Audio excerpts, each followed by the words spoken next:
Hello friends, welcome to AffairsCloud Learn to Lead. Good morning to all the students. As you know, we already started the March month's topic wise current affair and we covered so many topics. But today, the important topic here is national affairs. So this is the most important topic for every type of exam. So watch this video carefully and watch till last. But first of all, you have to download our application Careers Cloud from the Google Play Store. Then you can log in with your email ID. Then click on this Crack Current Affairs section to subscribe our current affairs for 1 year as well as for 2 years. Both the subscription prices are very less. But the important thing, what we are providing under this subscription.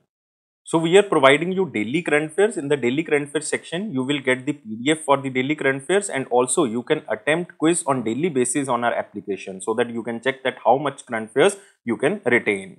And we are also providing weekly current affairs for the revision. In the weekly, again, you will get one the quiz section, and second is basically the top weekly current affairs, and these are provided in the PDF form, and the quiz you can attempt on our application. We are also providing monthly current affairs, and in the monthly current affairs section, again, you will get the ebooks in the different categories, and also the top 100 current affair and the quiz section on our application, so that you can revise 3 times. One is daily, weekly, and third monthly. But we are providing these current affairs in English as well as in Hindi section also. We are also providing special current affairs like banking affairs 2022, you can see here. And in the banking current affairs section, you will get banking and economy section quiz, and this can be attempted on our application. You will also get PDF for this section. And if you have any particular exam like SBA clerk exam, any type of the banking exam, then we are also providing special exam oriented current affairs. And we are providing state current affair also for the State Public Service Commission examination or any other state examination. And we are covering every state and union territory. You can see here some states are written here.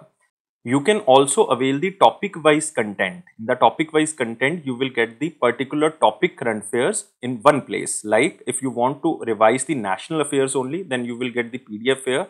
If you want to revise only awards, only appointments, only sports related current affair for particular exam, you can revise from the topic wise content. And all these things are covered only under one subscription, and you can subscribe for 1 year as well as for 2 years. So start your preparation with the Affairs Cloud, and you have to download our application Careers Cloud from the Google Play Store and click on this Crack Current Affairs section to subscribe our current affairs for 1 year as well as for 2 years. Both the subscription prices are very much low, and if you want to avail extra 10% discount, then use this code ASH10. And if you have any query, you can email us on this email ID or you can call us on this number. So let's start the March month's topic wise current affair, and today's topic is national affairs, and here is the first question. Which of the following points is incorrect with respect to the developments and inaugurations made by the Prime Minister Narendra Modi in Karnataka in February 2023? So let's find out which statement is basically incorrect. First is Prime Minister Narendra Modi laid the foundation stone and inaugurated numerous developmental projects totaling more than 3600 crore at Shivamogga in Karnataka. This statement is true, especially a new airport built at a cost of around 450 crore also inaugurated. This is also known as Shivamogga Airport. So first statement is true. He also inaugurated the Shivamogga Airport, a new airport built at a cost of 450 crore. We already covered this point. And the Prime Minister also laid the groundwork for the multi-village scheme worth over 950 crore under the Jal Jeevan Mission. This statement is also true.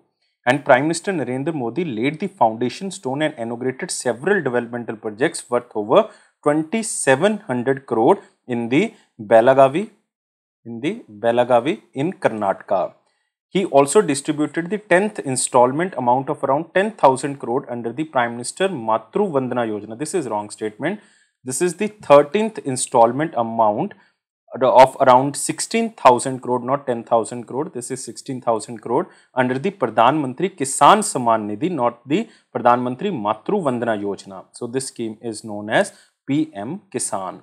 PM Kisan through the direct benefit transfer to over 8 crore beneficiaries. This fact is true. 8 crore beneficiaries, 16,000 crore, 13th installment. So this statement is wrong. And in the 98th episode of the radio talk show Man Ki Baat, Prime Minister Narendra Modi praised the e-Sanjeevani application for improving healthcare and easing the burden of individuals to find doctors in the rural area. So we have to find out the incorrect statement. Only incorrect statement is 4. So answer of this question is 4. Moving to next question.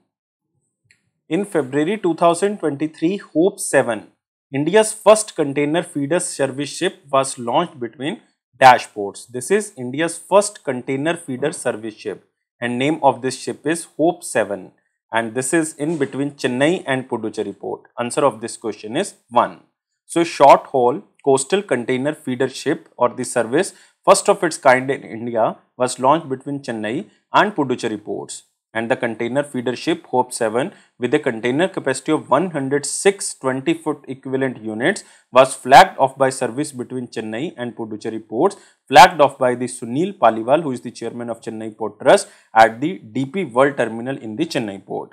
And the coastal feeder service is a step forward towards the ambitious Sagar Mala project of the Government of India. And Hope 7, procured by the Chennai-based Global Logistics Solution, the 12-hour ferry service is expected to help the trade avoid congested road traffic and take delivery of boxes through the direct port delivery and the direct port entry, then using shortage and the storage spaces like container freightment solution and the inland container depots. Moving to next question. Which of the following points is or are correct with respect to the inauguration made by the Purushottam Rupalaji, the Union Minister of Fishery, Animal Husbandry and Dairy in February 2023? So let's find out which statement is correct. The Union Minister inaugurated and launched 3 national flagship programs at the Indian Council of Agriculture Research, Central Institute of Brackish Water Aquaculture campus in Chennai, Tamil Nadu. Remember, Central Institute of Brackish Water Aquaculture is situated in Chennai, Tamil Nadu, and this statement is true. The phase 2 of the National Surveillance Program for Aquatic Animal Diseases under the Pradhan Mantri or Prime Minister Matsya Sampada Yojana program was launched, and almost 34 crore has been allocated for a period of 3 years. And it was launched by Department of Fisheries, Ministry of Fishery under the Animal Husbandry and Dairy under the Government of India. So this statement is also true. Third statement is the Department of Fisheries has sanctioned the genetic improvement program of Pinus indicus, Indian white shrimp phase 1 with a total outlay of 25 crore to establish National Genetic Improvement Facility. This statement is also true statement. So all these statements are true statements and all are subjective statements. So you have to remember the question from the slide. Moving to next question. In which state the Government of India recently approved the 2,880 megawatt Dibang multi-purpose project, the largest ever hydropower project with the investment of $3.9 billion. $3.9 billion. And this is Arunachal Pradesh. Answer of this question is 1. So this is almost 3000 megawatt or exact is 2,880 megawatt Dibang multi-purpose project in Arunachal Pradesh. The largest ever hydropower project has got approval from the Government of India with the investment of around 32,000 crore or the $3.9 billion to meet the power demand. And the project, which borders China, will be developed by National Hydropower Corporation Limited. And the estimated time period for building this project is 9 years. And the project includes the construction of a 278 meter high concrete gravity dam and 6 numbers of horseshoe shaped head race tunnels and so on. So you have to just remember this project is situated in Arunachal Pradesh, and this can be the largest ever hydropower project named as Dibang Multipurpose Project. Next question. In February 2023, Rajiv Chandrasekhar, the Union Minister of State of Electronics and Information Technology, launched the Grievance Appellate Committee portal to address users' appeals against social media platform. This is interesting. So remember, Rajiv Chandrasekhar, who is the Union Minister of State under the Ministry of Electronics and Information Technology, launched the Grievance Appellate Committee, a dispute resolution mechanism to ensure accountability of social media platforms to their users. And this GAC or Grievance Appellate Committee will automatically address the user's appeal against social media platforms and escalate complaints that require intervention to its 3 subcommittees. And the platform is operational from 1st of March 2023. And this Grievance Appellate Committee will automatically segregate the complaints made to the Grievance Appellate Committees and escalate those that require intervention to its 3 subcommittees. Moving to next question. Which country's university Deccan is said to be the first foreign university to set up a campus in the Gujarat International Financial Tech City or GIFT City in Gandhinagar, Gujarat or in India? Mark this question in the very important section, and this university belongs to Australia. Answer of this question is 4. So, Deccan University from Australia is said to become the first foreign university to set up a campus in India, and the independent campus will be established in Gujarat International Financial Tech City, which is also known as GIFT City in Gandhinagar, Gujarat, India. And the International Financial Service Center Authority, which is also known as IFSCA, has received an application from the Deccan University regarding setting up a campus in India. And the university will make an announcement regarding its intentions on 8th of March 2023 during the 2-day visit of Australia's Prime Minister Anthony Albanese to Gujarat. And Deccan University has 4 campuses in Australia. One is in Melbourne, second is in Geelong, third one is in Waterfront, and fourth one is in Warrnambool. But you don't have to remember, just remember this university is set to become the first foreign university to set up campus in India. Moving to next question. In which city Union Minister of Health and Family Welfare Mansukh Mandavia has recently inaugurated a 2-day Chintan Shivar on drugs, quality, regulation and enforcement? So, simple question, static question, and this is Hyderabad, Telangana. Answer of this question is 4. So, Dr. Mansukh Mandavia, Union Minister of Health and Family Welfare, inaugurated a 2-day Chintan Shivar on drugs, quality, regulation and enforcement, which was held from 26th to 27th of February 2023 in Hyderabad, Telangana. And Chintan Shivar was organized by Union Minister of Health and Family Welfare in collaboration with the Department of Pharmaceuticals under the Ministry of Chemicals and Fertilizers. And Chintan Shivar was observed to build trust and confidence in the caliber of medicines, cosmetics and medical gadgets sold in the local and the international markets. Moving to next question. Which of the following points is or are correct? With respect to the GST, Council received GST rates on the pencil, sharpeners, liquid jaggery and examination institutions in the month of February 2023. So, let's find out which statement is basically correct statement.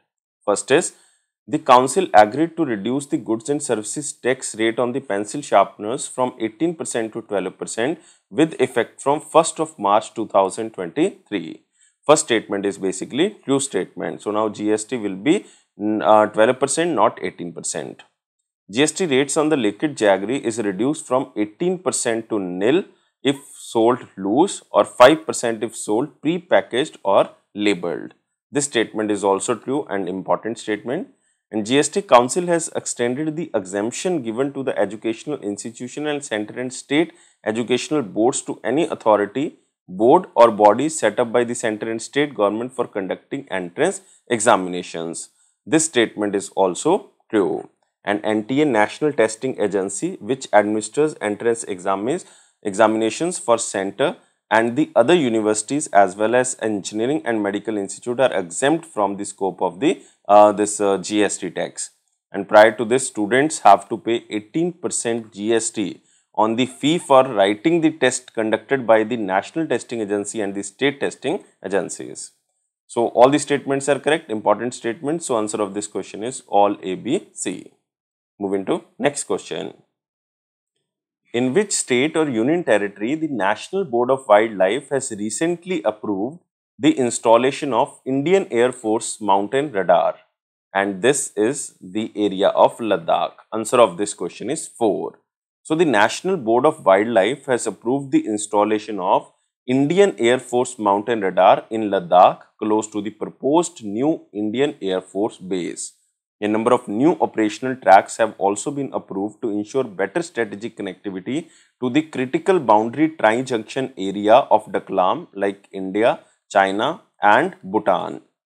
And the mountain radar is expected to be located close to the proposed new Indian Air Force base, which will come across 500 hectares in the Changshan Sanctuary, and the Indian Air Force base was approved in the year of 2022. And the mountain radar induction is a component of a larger defense strategy to keep an eye on the line of actual control, which is already subject to intense radar monitoring from the side of China. Moving to next question.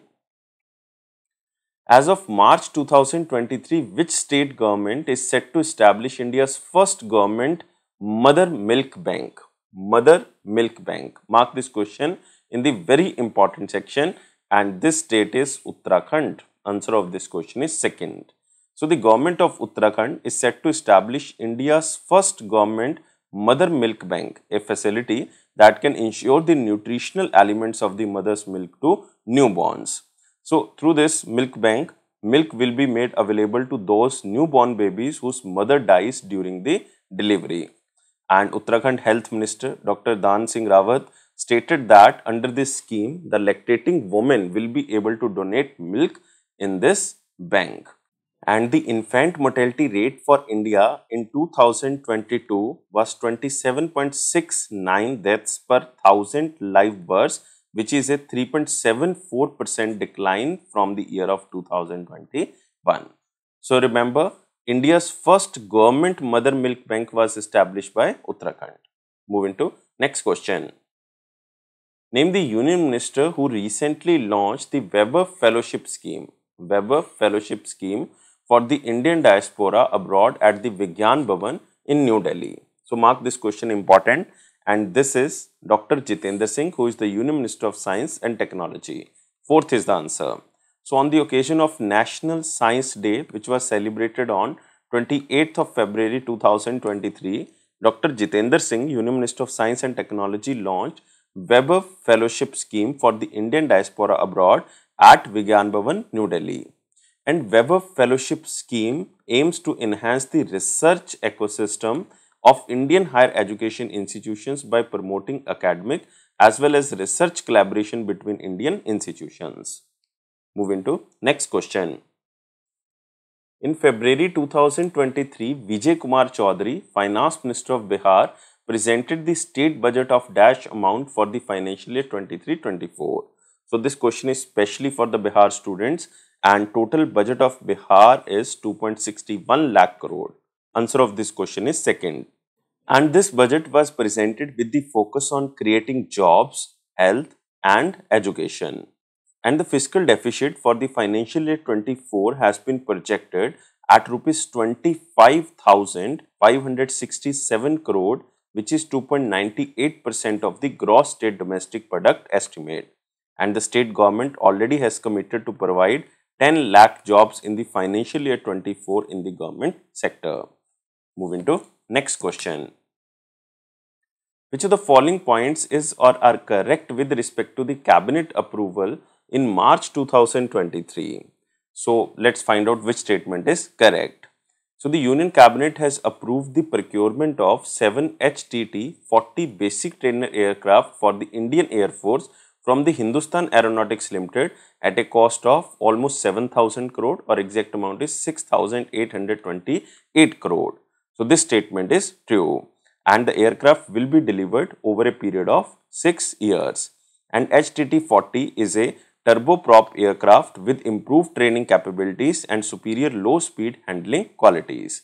So first statement is true. Second statement is the cabinet also has given its assent to the signing of a contract with the Mazagon Dock Shipbuilders Limited for a acquisition of 3 cadet training ships for rupees 2,108 crore. This statement is wrong. So many things are wrong under this statement. First is, this contract was not signed with Mazagon Dock Shipbuilders Limited. It was signed with L&T, Larsen & Toubro. And it is for the acquisition of 3 cadet training ships, not 4. 3 cadet training ships, and the total amount of the ships will be 3,108 crore, not 2,108 crore. And it comes under the Buy Indian Indigenously Designed, Developed and Manufactured category. So the ships will be designed, developed and built indigenously in India at the shipyard in Kattupalli, Chennai, Tamil Nadu, and will commence in 2026. So this statement is true.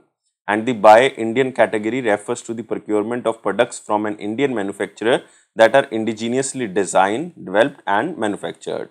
And these products must have minimum 50% indigenous content based on the cost of value. So only correct statement is A and C. So answer of this question is A and C. Moving to next question. In March 2023, NTPC Limited installed India's first air-cooled condenser in its North Karanpura supercritical thermal power plant, and this thermal power plant is situated in Jharkhand. Answer of this question is 3. So on March 1st, 2023, NTPC started commercial operation of the first unit of 660 megawatt in the North Karanpura in Jharkhand. With this, the stand-alone capacity of NTPC will become 58,979 megawatt, and the group commercial capacity will increase to 71,594 megawatt. And the plant will provide Jharkhand, Bihar, West Bengal and Odisha with economic power, as it is built on one of the most effective supercritical technology, and it is located 10 kilometers from a coal source. So mark this question in the important section that NTPC Limited, India's state-owned power company, has installed India's first air-cooled condenser at its North Karanpura supercritical thermal power plant, which is situated in Jharkhand and which would aid in water conservation. Moving to next question. According to the data released by the Center for Monitoring Indian Economy in March 2023, India's unemployment rate rose to dash in February 2023. Earlier, it was 7.14% in January 2023, and now it is 7.45% if we are checking the data of February. So, answer of this question is 1. So, remember, this is according to the data from the Center for Monitoring Indian Economy. India's unemployment rate rose by 7.45% in February from 7.14% in January 2023. The unemployment rate was 8.30% in December. So, if you are comparing with December, then it is reduced, but if you are comparing with January, then it is increased. And remember, Haryana had the highest unemployment rate among the states with 29.4% unemployment rate. And second rank goes to Rajasthan. Rajasthan has second highest unemployment rate. This is 28.3%. And which state has the lowest unemployment rate? This is Chhattisgarh. Chhattisgarh has the lowest unemployment rate. Second rank goes to Madhya Pradesh. Chhattisgarh has only 0.8% unemployment rate. So, highest unemployment rate in Haryana, lowest in Chhattisgarh. This is very important data. Moving to next question. In March 2023, Dash received India's first homologation certificate from International Center for Automotive Technology for its electric tipper, India's first 6x4 heavy duty electric tipper. And this company is Electra Greentech Limited. Answer of this question is 4. So, Hyderabad-based Electra Greentech Limited received India's first homologation certificate from ICAT, International Center for Automotive Technology, for its electric tipper, India's first 6x4 heavy-duty electric tipper. And the e-tipper is now roadworthy and adheres to all central motor vehicles regulation. And this e-tipper can be used 24/7 at work sites since it is silent and has zero carbon emission.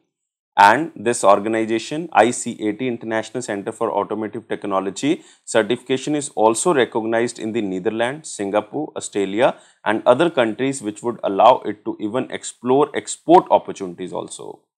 Moving to next question. Which of the following points is or are correct with respect to the Madhya Pradesh state government budget for the financial year 23-24 presented in the month of March? So, let's find out which statement is basically correct statement. Finance Minister of Madhya Pradesh Jagdish Devda presented a green budget of rupees 3,14,025 crore for the 23-24 of Madhya Pradesh. This statement is true. Total budget is 3,14,000 crore. And this is an increase of 12.5% from the earlier budget like financial year 22-23 budget. and because the 22-23 budget was 2,79,000 crore, now it is 3.14 lakh crore. So it is expected to have higher revenue growth of 16%. And Madhya Pradesh government announced a new scheme, Mukhyamantri Ladli Behni Yojana, will be rolled out for the welfare of the women in the state. This scheme is very, very important, Mukhyamantri Ladli Behna Yojana, and it will be rolled out for the welfare of women in the state on 5th of March 2023. For this, a provision of 8,000 crore has been made. This statement is also true. The state government has also announced to start Mukhyamantri Balika Scooty Yojana to provide e-scooters to the girls securing first class in the 12th examination. So, the state government has announced this scheme for the meritorious girls of the state, and under this scheme, scooties will be gifted to the girls who get the highest marks in the class 12th in the state. This statement is also true. So, all the statements are correct. Answer of this question is all A, B, C. Moving to next question. Name the organization that recently hosted Lifeathon, a hybrid hackathon to create a pro-planet network in collaboration with the National Institution for Transforming India, Niti Aayog. And this is UNDP, United Nations Development Program. Answer of this question is 1. So, UNDP and Niti Aayog hosted a hybrid hackathon known as Lifeathon, to promote the sustainable living and climate positive behavior by creating a pro-planet network. And it was inaugurated by United Nations Development Program Administrator and Niti Aayog Vice Chairperson Suman Berry. And over 400 young people from the 60 plus countries participated under this hackathon. And Lifeathon, a part of the Indian government mission Life stands for Lifestyle for the Environment campaign, which was launched in 2022 by the Prime Minister Narendra Modi and the United Nations Secretary General Antonio Guterres in Gujarat. Moving to next question. Which of the following organizations or institutions recently collaborated with the Ministry of Tourism to organize the 3rd regional workshop on the development of sustainable and responsible tourist destination in Hyderabad, Telangana? So, this institute is Indian Institute of Tourism and Travel Management, United Nations Environment Program, Responsible Tourism Society of India. So, answer of this question is all 1, 2, 3. So, Ministry of Tourism in collaboration with the Indian Tourism or the Indian Institute of Tourism and Travel Management and the United Nations Environment Program and the Responsible Tourism Society of India organized 3rd regional workshop on the development of sustainable and responsible tourist destination at Hyderabad, Telangana, with the goal to develop sustainable and responsible tourist destination and promote sustainable tourism across India. And the participants also took the Travel for Life. Again, Life stands for Lifestyle for the Environment pledge to seek their commitment towards traveling responsible. Moving to next question. The Ministry of Agriculture and Farmers Welfare recently approved the launch of DASH in nano diammonium phosphate fertilizers in the market. And this company is Indian Farmers Fertilizers Cooperative Limited. Answer of this question is 1. And this organizations, I think you can remember with the name of IFFCO. So, Ministry of Agriculture and Farmers Welfare approved the launch of IFFCO's Nano DAP, diammonium phosphate fertilizer in the market. In this regard, this diammonium phosphate manufactured by IFFCO is notified in the Fertilizers Control Order. And FCO is an act that regulates the sale, pricing, distribution and other formalities of the fertilizers in India. And you can remember this nano diammonium phosphate will be sold at rupees 600 per bottle of 500 ml, and one bottle will be equivalent to one bag of the diammonium phosphate fertilizer, which currently costs 1350 rupees. Moving to next question. In March 2023, Rameshwaran Around, Finance Minister of Jharkhand, presented the state budget of dash amount for the financial year 23-24. This is for the Jharkhand students and total budget was 1.16 lakh crore. Answer of this question is 3. And this was presented in the Jharkhand Assembly, and the budgetary projections for the financial year 24 were 15% higher when we are comparing with the 22-23. And the Jharkhand government headed by the Chief Minister Hemant Soren had presented a budget of rupees 1.01 lakh crore in the financial year 23. And the Jharkhand government has emphasized the significance of gradually rising capital outlay, and it was budgeted 25,317 crore in the financial year 24. It is up from the 10,000 crore if we are comparing with the 21-22 budget. So just remember, total budget outlay is 1.16 lakh crore. Moving to next question.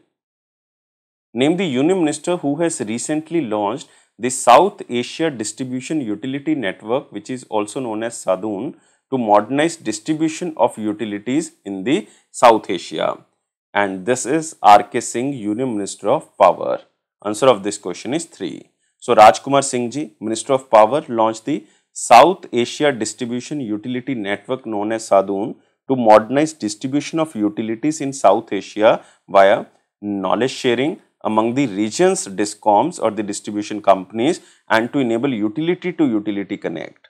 And conceptualized, this SADUN is conceptualized by the United States Agencies for the International Development, or you can say this is USAID, in January 2020. It is a joint initiative of India's Ministry of Power, USAID, Power Finance Corporation Limited. And it will benefit the members nations through the creation of synergies, sharing of experiences and visions, and enhancing focus on the distribution issues at the regional level.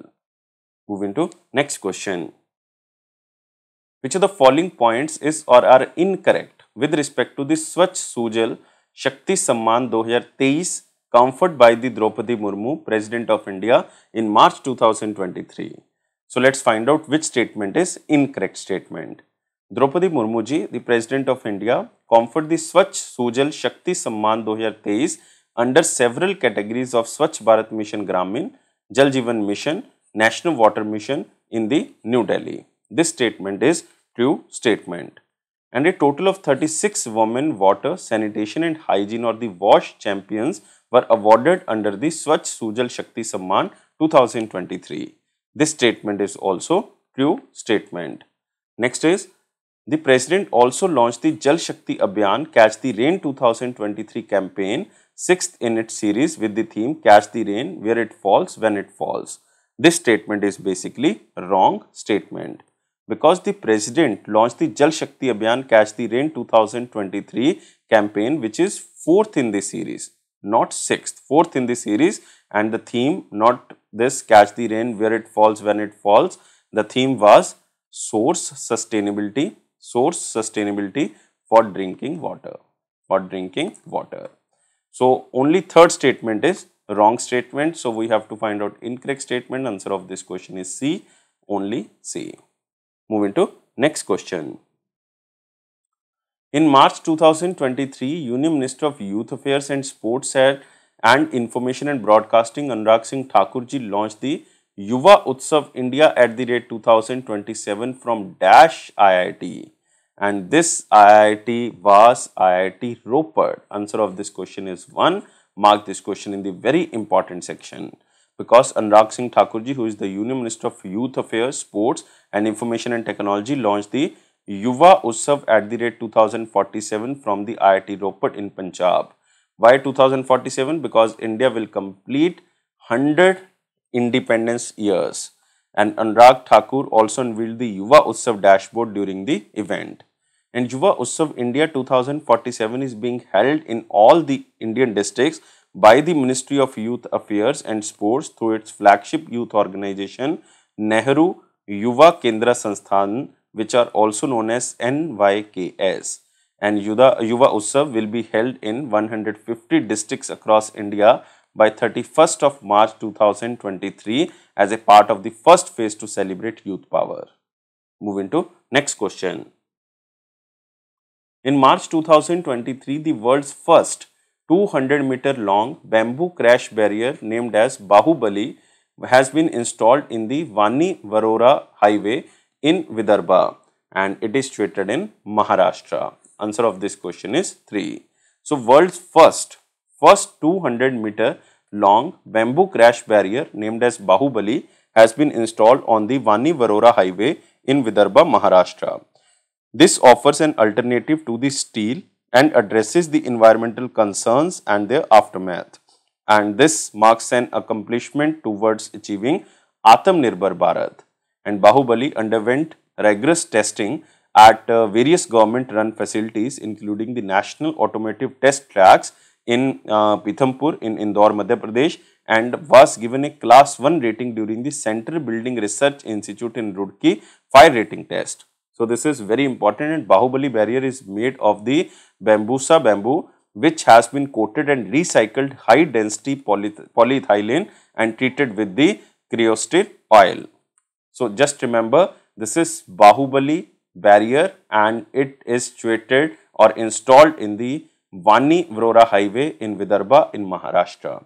Moving to next question. Which state government has recently launched a scheme, Mukhyamantri Ladli Behna Yojana, to make women financially independent? We already covered this point. This is Mukhyamantri Ladli Behna Yojana and this was started by the state of Madhya Pradesh. Mark this question in the very important section.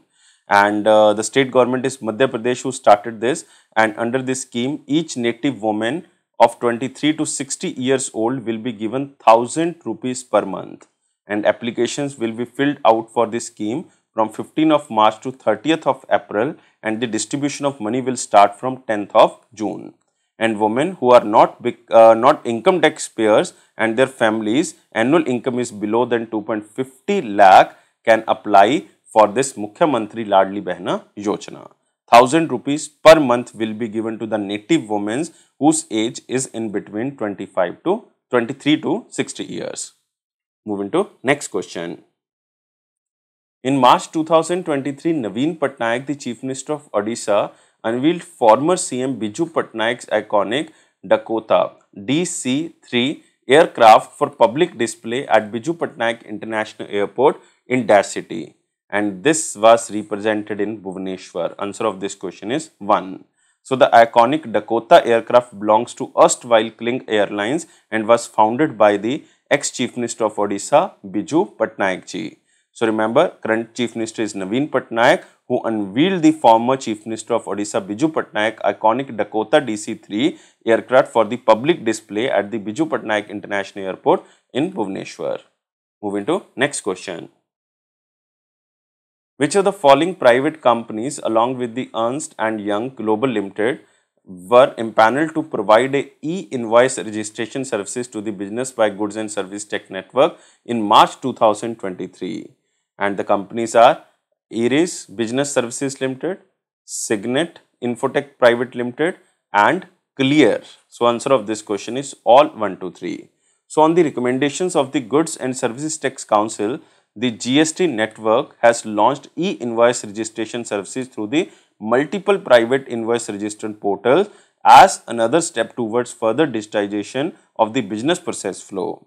And the companies are 4 private companies. One is E&Y or Ernst & Young Global Limited, first one. Second is Clear, which is formerly known as Clear Tax. Third one is Signet Infotech Private Limited, and fourth one is Iris Business Services Limited. And 4 companies were enlisted for providing e-invoicing or electronic invoicing registration services to all GST taxpayers of India. And businesses must create electronic or e-invoices for all business-to-business transactions if their annual revenue is rupees 10 crore and above. Now this limit has decreased. This is 5 crore and it will be applicable from 1st of August 2023. Moving to next question. Which department of the Government of India has recently issued a set of guidelines titled Endorsements Know-Hows for Celebrities, Influencers and Virtual Influencers on the Social Media Platforms? And this department is Department of Consumer Affairs. Answer of this question is second. So a set of guidelines titled Endorsements Know-Hows for Celebrities, Influencers and the Virtual Influencers on social media platform has been released by the Department of Consumer Affairs under the Ministry of Consumer Affairs, Food and Public Distribution. So the main objective is to guarantee that individuals do not mislead their audience when endorsing products or services and they follow the Consumer Protection Act of 2019 and any associated rules or guidelines. And the new rules are anticipated to have an impact on India's 1275 crore online endorsement market. And according to the guidelines, endorsement must be expressed in simple, clear language, and terms like advertisement, sponsored, collaboration and paid promotion may be used. Moving to next question. Name the organization that has recently collaborated with the Indian School of Business as a knowledge partner for the G20 Education Working Group. G20 Education Working Group. And this organization is National Skill Development Corporation. Answer of this question is 1. So, Indian School of Business is collaborating with the National Skill Development Corporation under the Ministry of Skill Development and Entrepreneurship as a knowledge partner for the G20 Educational Working Group. As a part of this collaboration, Indian School of Business will provide research support to the National Skill Development Council in broad area of the future of the work, and it will discuss various webinars and the foundational skills and the lifelong learning. And the webinar will conclude with a skills exhibition at the Bhubaneswar, Odisha that will host all G20 nations. Moving to next question. In March 2023, Bhupesh Baghel, the Chief Minister of Chhattisgarh, presented the state budget of dash amount for the financial year 23-24. And this question is for the Chhattisgarh students, and total budget of Chhattisgarh is 1.21 lakh crore. So, it is 15,200 crore deficit budget where gross state domestic product is projected at 8%. And it is termed as Bharose Ka budget with a motto of Nav Chhattisgarh. And the highest allocation of 16.1% is provided for education, and 19,000 crore specially for the school education department, while 10,000 crore budgeted for the panchayat and rural development and 10,000 crore for the agriculture. And a provision of 6,800 crore for the Rajiv Gandhi Kisan Nyay Yojana, which has been made to make Chhattisgarh, which is famously known as Dhan Ka Katora, ball of grains, as the Dhan Ka Katora, ball of money. Moving to next question. In March 2023, Union Minister Ashwini Vaishnav, Ministry of Communication, released a Go Green, Go Organic, a unique cover of Department of Post for Dash State.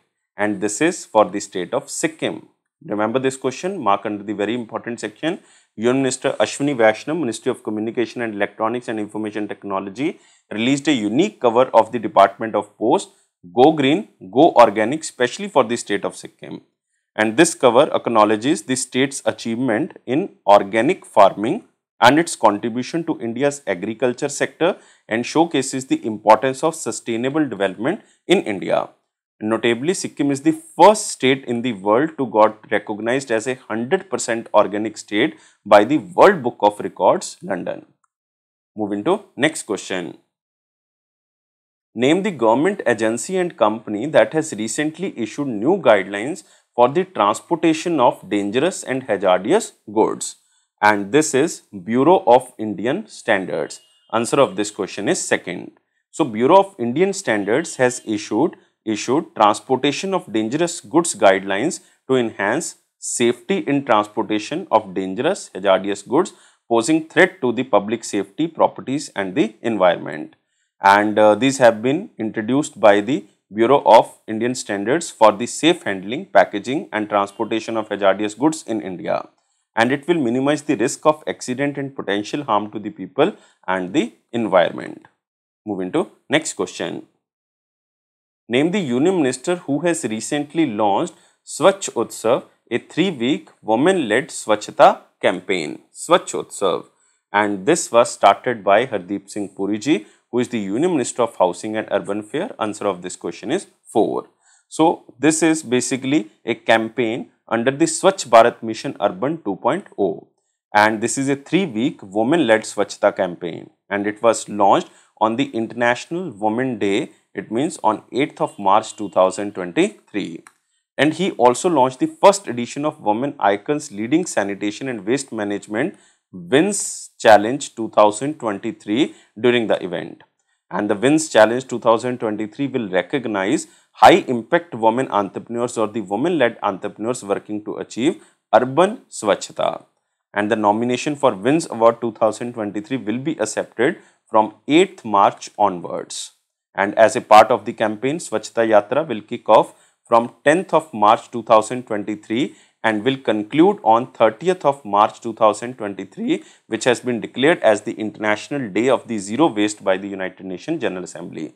So, first time we are celebrating International Day of Zero Waste, and it is recognized by the United Nations General Assembly, and it was celebrated on 30th of March 2023. Moving to next question. The Ministry of Power has recently mandated new coal or lignite-based thermal power plants to either set up renewable energy capacity equivalent to at least -% of the thermal plant capacity or procure that much supply of the green energy under a renewable purchase obligation.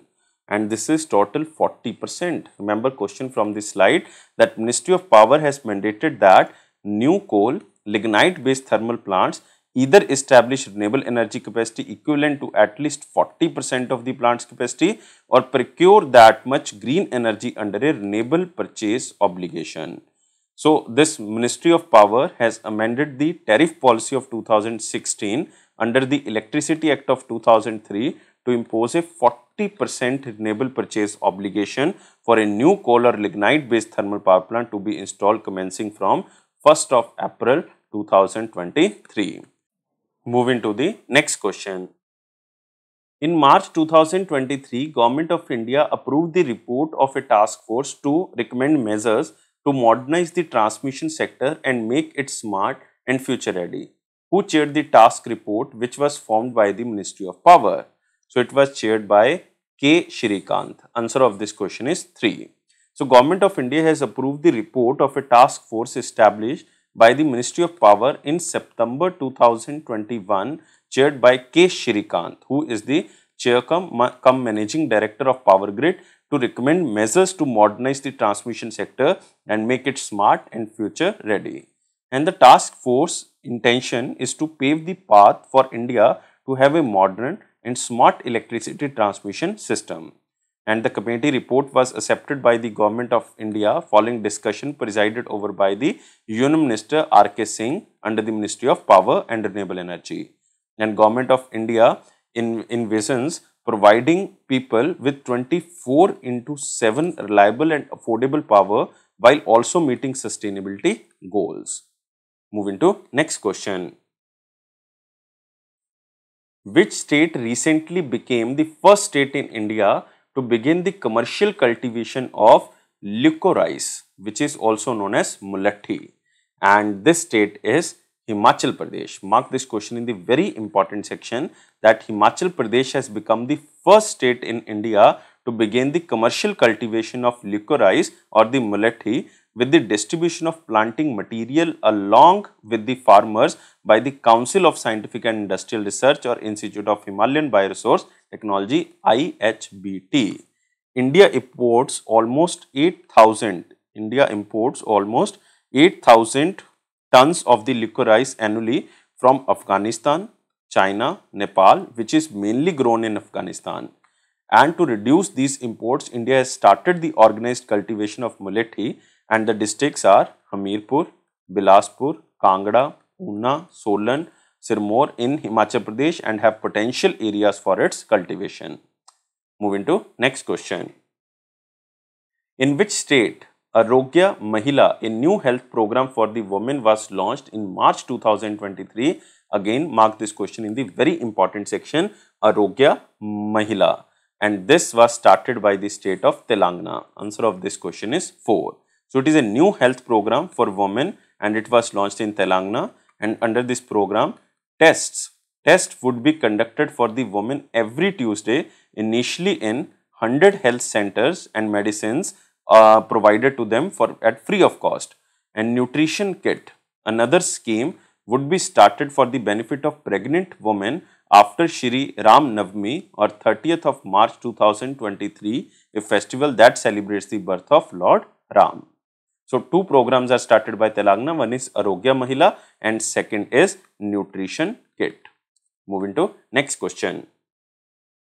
Which of the following points is or are correct with respect to the Prevention of Money Laundering Rules 2005 as of March 2023? So, let's start with the first point. The Ministry of Finance amended the Prevention of Money Laundering Maintenance of Record Rule 2005, and the rules are called Prevention of Money Laundering Maintenance of Record Amendment Rules 2023. So, just remember first statement, and this is true statement. And as per the amendments, any individual or group holding 10% ownership in the client of a on-fair reporting entity will now be considered a beneficial owner as against 25% applicable earlier. This is also true statement. The reporting entities are required to register the details of unregistered NPO clients on the Darpan portal of the Niti Aayog. This statement is also true. So, all these statements are correct. So, answer of this question is all A, B, C. So, option is not there, but answer of this question is all A, B, C. So, not in the option. All A, B, C is the answer. All statements are correct. Moving to next question. In March 2023, Harpal Singh Chimma, the Finance Minister of Punjab, presented the State Budget of Punjab for the financial year 23-24, and the total amount was 1.96 lakh crore. 1.96 lakh crore. Answer of this question is 1. So, it is 26% higher if we are comparing the financial year 23 budget, and the main focus is on agriculture, education and health. And financial year 24 budget is the first full budget of the Aam Aadmi Party government, and the effective revenue deficit has been estimated at 3.32%, and the fiscal deficit has been estimated at 4.98% of the gross state domestic product.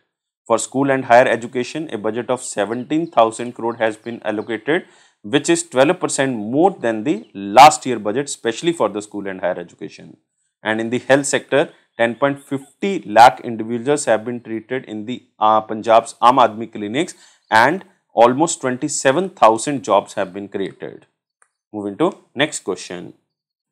Which of the following points is or are correct with respect to the MSME competitive lean scheme launched in March 2023? So, let's find out which statement is correct statement. First is, Union Minister of MSME Narayan Raneji launched this MSME competitive scheme under the MSME Champion scheme in New Delhi. So, this statement is true statement. And lean is defined as a set of management practices to improve efficiency as well as effectiveness by eliminating waste technology. And the objective of MCL is to enhance the domestic and global competitiveness of MSMEs through the application of various lean techniques. And the one technique is Kaizen technique. So, Kaizen is a Japanese word that essentially means change for the better or good change. And the aim of the MSME competitive scheme is to provide a roadmap to the global competitiveness for the MSMEs of India. So, third statement is Confederation of Indian Industry and the National Productivity Council are the implementing agencies of this MSME competitive scheme. So, this is wrong because this is not CII. This organization is QCI, Quality Council of India, and the National Productivity Council are the implementing agency. So, C statement is wrong. So, answer of this question is A and B. So, answer of this question is second, only A and B. Moving to next question. Name the organization or the Government of India agency that has recently released a task force report titled as Production and Promotion of Organic and Biofertilizers with special focus on improving economic viability of the Gaushalas. And this is Niti Aayog. Answer of this question is 1. So, Niti Aayog released a task force report titled as Production and Promotion of Organic and Biofertilizers with special focus on improving economic viability of Gaushalas, which states that the Gaushalas should be liberally financed for making a capital investment and working expenses at the concessional rate of interest. And the report was released by Ramesh Chand, a member under the agriculture area of the Niti Aayog, in the presence of task force members, senior government officials and representatives from the Gaushala, and the task force was headed by Niti Aayog member Ramesh Chand and the other members of the task force. And the report provides factual estimates of operating cost, fixed cost, other issues in respect to the Gaushalas, and the cost and investment involved in setting up of bio-CNG plant and the phosphate rich organic manure plant in the Gaushalas. Moving to next question. In which of the following states the Ministry of Port, Shipping and Waterways has recently sanctioned 8 floating jetty projects under its Sagarmala program? And these states are Karnataka and Tamil Nadu. Answer of this question is 3. So this is Ministry of Ports, Shipping and Waterways who has provided an in-principle approval for 8 floating jetty projects, 4 each in Tamil Nadu and Karnataka under its Sagarmala program. With the 4 new floating jetty programs in Karnataka, the total number of the floating jetty projects in Karnataka becomes 11. And the 4 projects will be located on Gurupura River and the Netravati River and shall be used for the tourism purposes. And the ministry has sanctioned 4 floating jets in the Tamil Nadu, and the projects will be located at the coastal areas of the Rameshwaram and a renowned spiritual place in India, and also near the Kanyakumari area, especially to attract the tourist. So remember, answer of this question is 3. Moving to next question. Which ministry has recently appointed Grant Thornton Bharat LLP to assist in the formulation of annual capacity building plan? So remember this question from the slide, and this is Ministry of Corporate Affairs. Answer of this question is 1. So Ministry of Corporate Affairs has appointed Grant Thornton Bharat LLP, one of the largest fully integrated assurance, tax and advisory firm in India, to assist in the formulation of an annual capacity building plan as a part of its efforts to build capacity among its cadre and post and other organizations to make them future ready and to meet the requirements of a vision of New India. And the objective of the vision is to enhance the delivery system and create a citizen-centric, future-ready civil service with the right attitude, skills and knowledge aligned to the vision of New Delhi. So just remember the question from the slide. Moving to next question. Which of the following points is or are correct with respect to the Maharashtra state government budget for the financial year 23-24 presented in March? So let's find out which statement is basically correct statement. Maharashtra Deputy Chief Minister and the State Finance Minister Ajit Pawar presented the 3,21,620 crore budget for the financial year 23-24. This statement is wrong because the total budget outlay of the Maharashtra is 5,47,450 crore for the financial year 24. So first statement is wrong. Shakti Sadan, a new scheme was announced to provide shelter, legal aid, medical care and counseling to the women in distress who have basically liberated from the sexual exploitation or who are the victims of the domestic violence. So remember this keyword Shakti Sadan. This statement is true statement. And the Maharashtra Settlement of Arrears of the Tax, Interest, Penalty or the Late Fee Act 2023 would replace the Amnesty Scheme 2023 for Goods and Services Tax Department. This statement is also true. And under this scheme, arrears of rupees 2 lakh or less per year will be completely waived. As a result, small dealers will benefit in around 1 lakh cases. And the budget also provides professional tax relief for the working women earning up to 25,000 and a 50% of the ticket fare concession for the women taking state-run buses, and the new Lake Ladki scheme for the girls children was started. And under the Lake Ladki scheme, grants for the education will be offered to the yellow and orange ration card holders. So only correct statement is B and C. So answer of this question is 3, B and C. Next question is, Shivraj Singh Chauhan ji, the Chief Minister of Madhya Pradesh, recently announced the formation of new district named as Mauganj, which brings the total number of districts in Madhya Pradesh to 53. Earlier the districts were 52, now total districts will be 53. And 4 tehsils including 3 existing tehsils. Mauganj was existing tehsil, Hanumana tehsil, Naigadi tehsils, and a new tehsil, Dev Talab tehsil, and all the tehsils within the limits of Rewa districts will be merged to form a new district, Mauganj. And the new district of the East Madhya Pradesh will also including 2 full-fledged assembly constituency of existing Rewa district including Mauganj and Dev Talab. So 2 assembly or 2 MLAs will be from the Mauganj district. Moving to next question. Which of the following points is or are correct with respect to the approval made by the Mission for Integrated Development of Horticulture to set up a new Center of Excellence for Horticulture Crops in March 2023? And these are Center of Excellence for Kamalam at Bengaluru, Karnataka, and Center of Excellence for Vegetables and Flowers in Ponda, Goa. So it means answer of this question is both 1 and 3, not 1 and 2. This is 1 and 3. So this is the Mission for Integrated Development for Horticulture under the Ministry of Agriculture approved the 3 new Centers of Excellence and Horticulture Crops. One is the Center of Excellence for Kamalam, and it is for the dragon fruit basically at Bengaluru, Karnataka, and this is by the Indian Institute of Horticulture Research, Bengaluru, Karnataka, and this will be established in Bengaluru. And next is Center for Excellence for Mango and Vegetables, and under the Indo-Israel Action Plan this will be established, and it will be established in Jaipur district of Odisha, not Bhubaneswar district. This is Jaipur district of Odisha. And the third one is Center of Excellence for Vegetables and Flowers in Ponda in Goa area. Ponda is basically in the South Goa. So this is also for Indo-Israel Action Plan under the Government Agriculture Farm. And so 1 and 3. So total 3 Center of Excellence will be established for the horticulture crop. One is for dragon fruit, second for mango and vegetable, third and vegetable and flowers. Moving to next question. Which of the following points is or are correct with respect to the third session of the National Platform for Disaster Risk Reduction in New Delhi?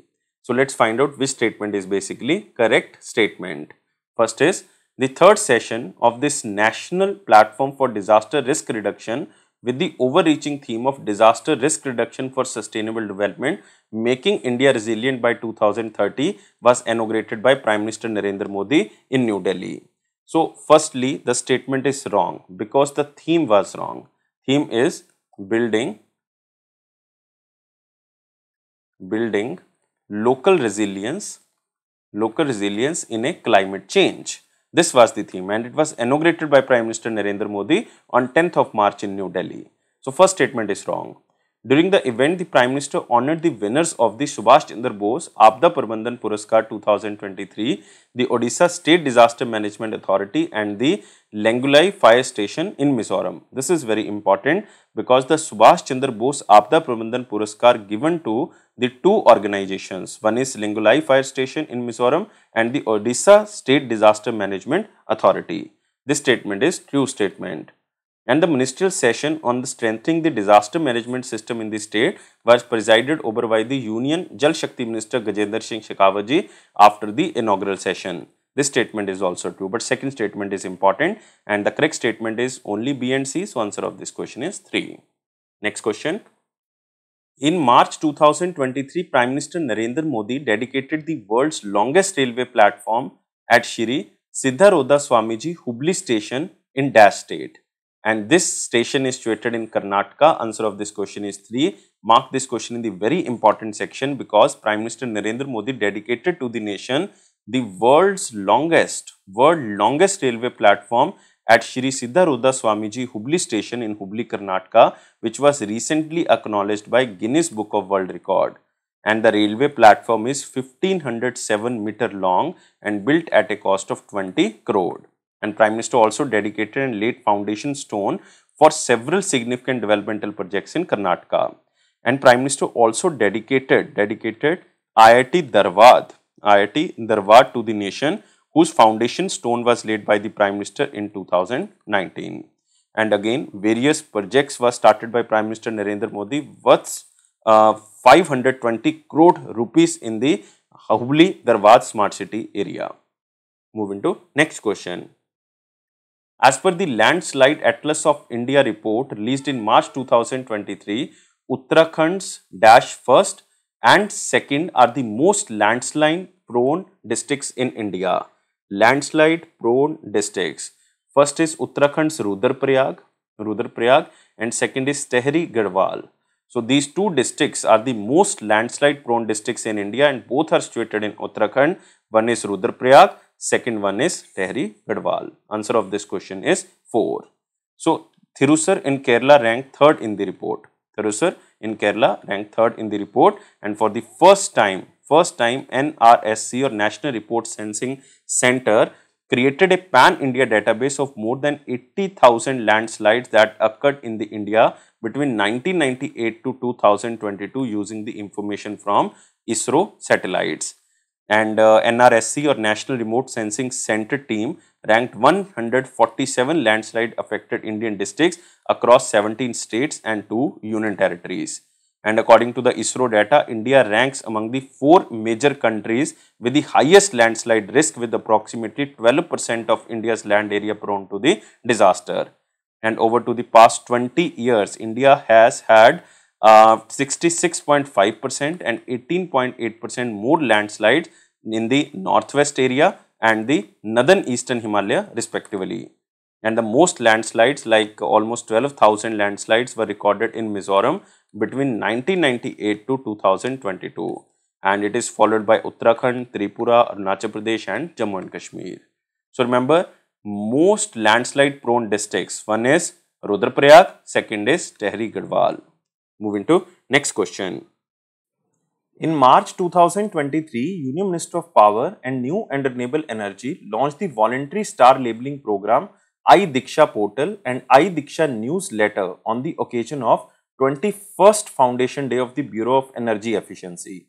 Who is the current Union Minister of Power and New and Renewable Energy? Very simple question, we discussed so many times under this video. This is Rajkumar Singh Ji. Answer of this question is second. So Rajkumar Singh Ji, Union Minister of Power, New and Renewable Energy, launched the voluntary star labeling program for the multi-door refrigerators, table and the wall-mounted fans, pedestal fans, induction hobs during the event organized on the occasion of 21st Foundation of Bureau of Energy Efficiency on 1st of March 2023 in New Delhi. He also launched iDiksha platform or iDiksha Industrial Decarbonization and Electrical Engineering Knowledge and Sharing Portal and iDiksha newsletter and a flyer during the event. He also hailed that Bureau of Energy Efficiency completion of a decade of the platform, Achieve and Trade scheme, a flagship program under the mission implemented by the Bureau of Energy Efficiency under the Ministry of Power. So just remember this program, voluntary star labeling program and iDiksha portal and iDiksha newsletter. Moving to next question. The Department of Consumer Affairs recently announced that the sale of hallmarked gold jewelry without a 6-digit alphanumeric HUID number will not be allowed from 2023 onwards. This is 1st of April 2023 onwards. So answer of this question is second. And what is the meaning of HUID? This is hallmarked unique identification number. So Department of Consumer Affairs announced that the sale of hallmarked gold jewelry or the gold artifacts without a 6-digit alphanumeric hallmark unique identification number consisting of alphabets and numbers will not be allowed after 31st of March 2023. It means from 1st of April 2023 onwards. Following this, the sale of jewelry with a 4-digit HUID number will also be stopped on 1st of April. Now 6 digits will be used. And from 1st of April 2023, each piece of gold jewelry will have a Bureau of Indian Standards hallmark, purity of gold and 6-digit HUID embossed on it. And consumer can check and authenticate hallmarked gold jewelry items with HUID number using Verify HUID in the BIS CARE application, Bureau of Indian Standard application named as CARE application. And the jewelry is stamped with the unique number manually as the Assign and the Hallmarking Center, which is also known as AHC. Moving to next question. In March 2023, N. Rangaswamy, the Chief Minister of Puducherry, presented a budget of rupees dash for the financial or the fiscal year of 2023-24. And total budget of Puducherry is 11,600 crores. So answer of this question is 4. So N. Rangaswamy, who is the Chief Minister of Union Territory of Puducherry, who also holds the finance portfolio, presented the National Democratic Alliance or NDA government budget, which is 11,600 crore budget for the financial year 24, and this was presented in the UT's Territorial Assembly. And the CM noted that out of 11,600 crore budget, the UT own resources are almost 6,154 or 6,000 crore, Normal union government assistance, including the disaster fund, is almost 3000 crore and 620 crore are for the centrally sponsored schemes. And the remaining almost 1700 crores would be raised through the open market borrowings and the loans from the central financial institutions. And every family ration card holder would be entitled to receive a subsidy of 300 rupees per month for 12 liquefied petroleum gas cylinders each year, with the UT government spending an additional 126 crore for this per year. And for school education, an amount of almost 924 crore has been earmarked, and Prime Minister Shri School, which is also known as PM Schools for Rising India scheme, has chosen about 12 schools from the UT of Puducherry. Moving to next question.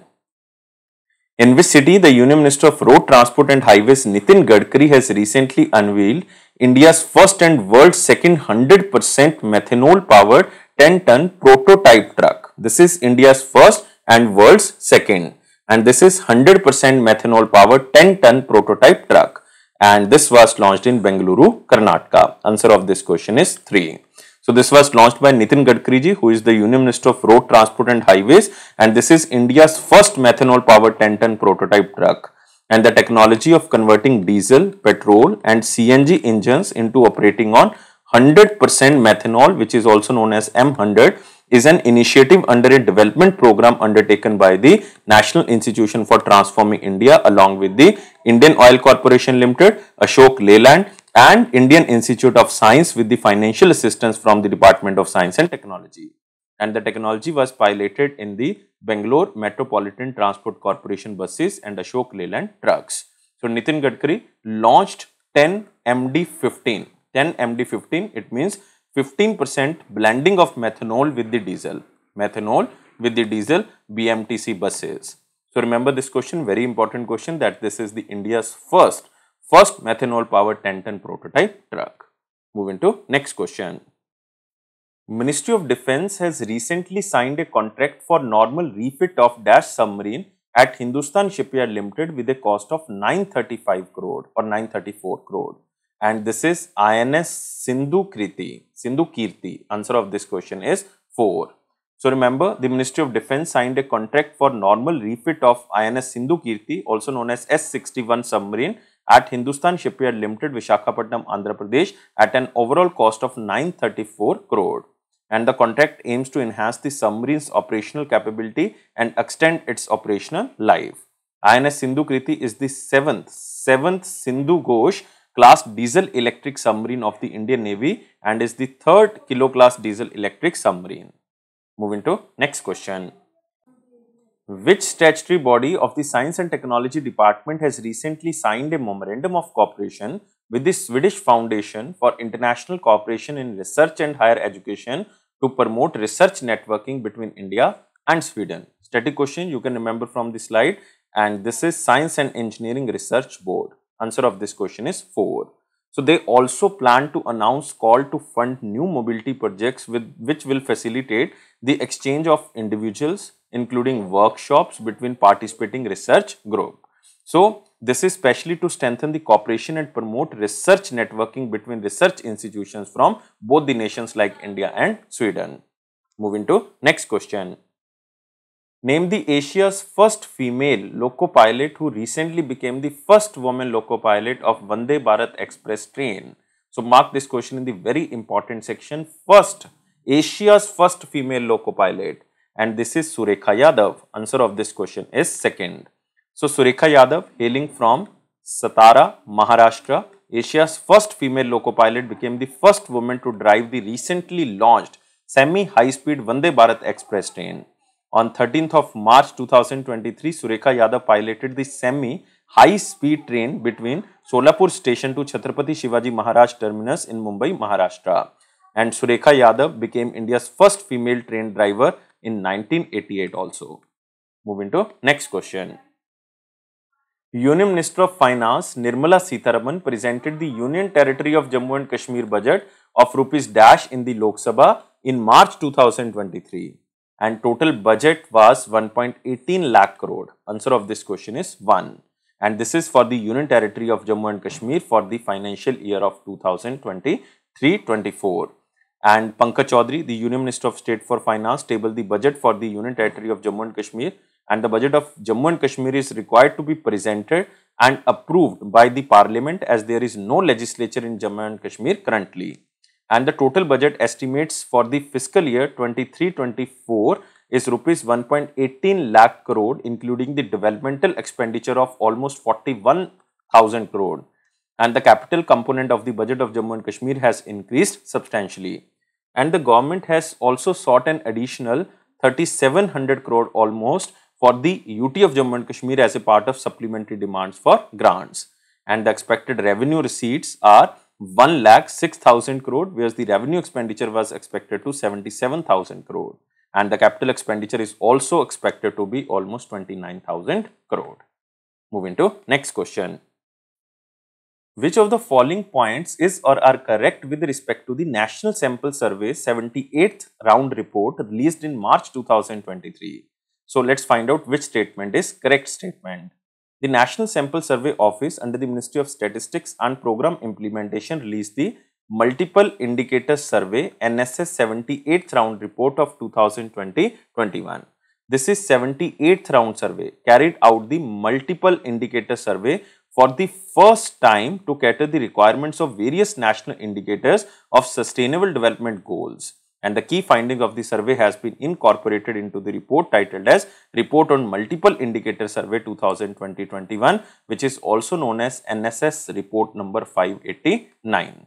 And the survey was originally scheduled to take place during January to December 2020, but the field work was delayed until 15th of August 2021 due to COVID-19 pandemic. First statement is true. And according to the report, less than a quarter of the rural households and the less than 2/3 of the urban households in India have piped water for drinking in their houses or yards. This statement is true statement. And more than 95.7% of the people reported having access to an improved source of drinking water despite the poor penetration of the piped drinking water in several states. This statement is also true. And even Assam state, Jharkhand, Uttar Pradesh, Bihar and Odisha are among the states with the worst access to tap drinking water for both rural as well as the urban households. So all these statements are basically correct statement. But the options here are wrong options. So remember, answer of this question is all A, B, C. All the options are correct. Moving to next question. Name the comprehensive self-monitoring framework that has recently launched by the Atal Innovation Mission of the Niti Aayog to strengthen the ever-growing ecosystem of the Atal Tinkering Labs. Atal Tinkering Labs. And this is ATL or Atal Tinkering Lab Sarthi. So answer of this question is 4. So remember, very important question, Atal Innovation Mission of the National Institution for Transforming India under the Government of India launched ATL Sarthi, a comprehensive self-monitoring framework to strengthen the ever-growing ecosystem of the Atal Tinkering Mission. Atal Tinkering Mission. And Atal Innovation Mission is establishing Atal Tinkering Labs in schools across India to encourage curiosity, creativity and imagination in the young minds and to inculcate skills such as the design thinking mindset, computational thinking, adaptive learning, physical computing. And so far, Atal Innovation Mission has funded 10,000 schools to establish the Atal Tinkering Labs. And Atal Tinkering Lab Sarthi, the name suggests Sarthi is a like charioteer, or the Atal Tinkering Lab Sarthi will enable the Atal Tinkering Labs to be the efficient and effective. So it has 4 pillars basically. Cluster based approach. Next is performance enabled metrics framework. MyATL dashboard basically. It is Atal Tinkering Lab dashboard and ATL compliance guidelines. Moving to next question. In March 2023, Sukhvinder Singh Sukhu, the Chief Minister of Himachal Pradesh, presented the first and the final installment of the supplementary budget of rupees dash for the fiscal year 2023-24. And this is 13,141 crore. Answer of this question is 4. Sukhvinder Singh Sukhu ji, the new Chief Minister of Himachal Pradesh, presented the first and the final installment of supplementary budget for 2023-23 in the Vidhan Sabha of Himachal Pradesh in Shimla, Himachal Pradesh. And the supplementary demands for grant aggregate to 13,141 crore expenditure. and rupees 11,000 crore almost out of the total demand is under the state scheme and almost 1500 crore under the centrally sponsored schemes.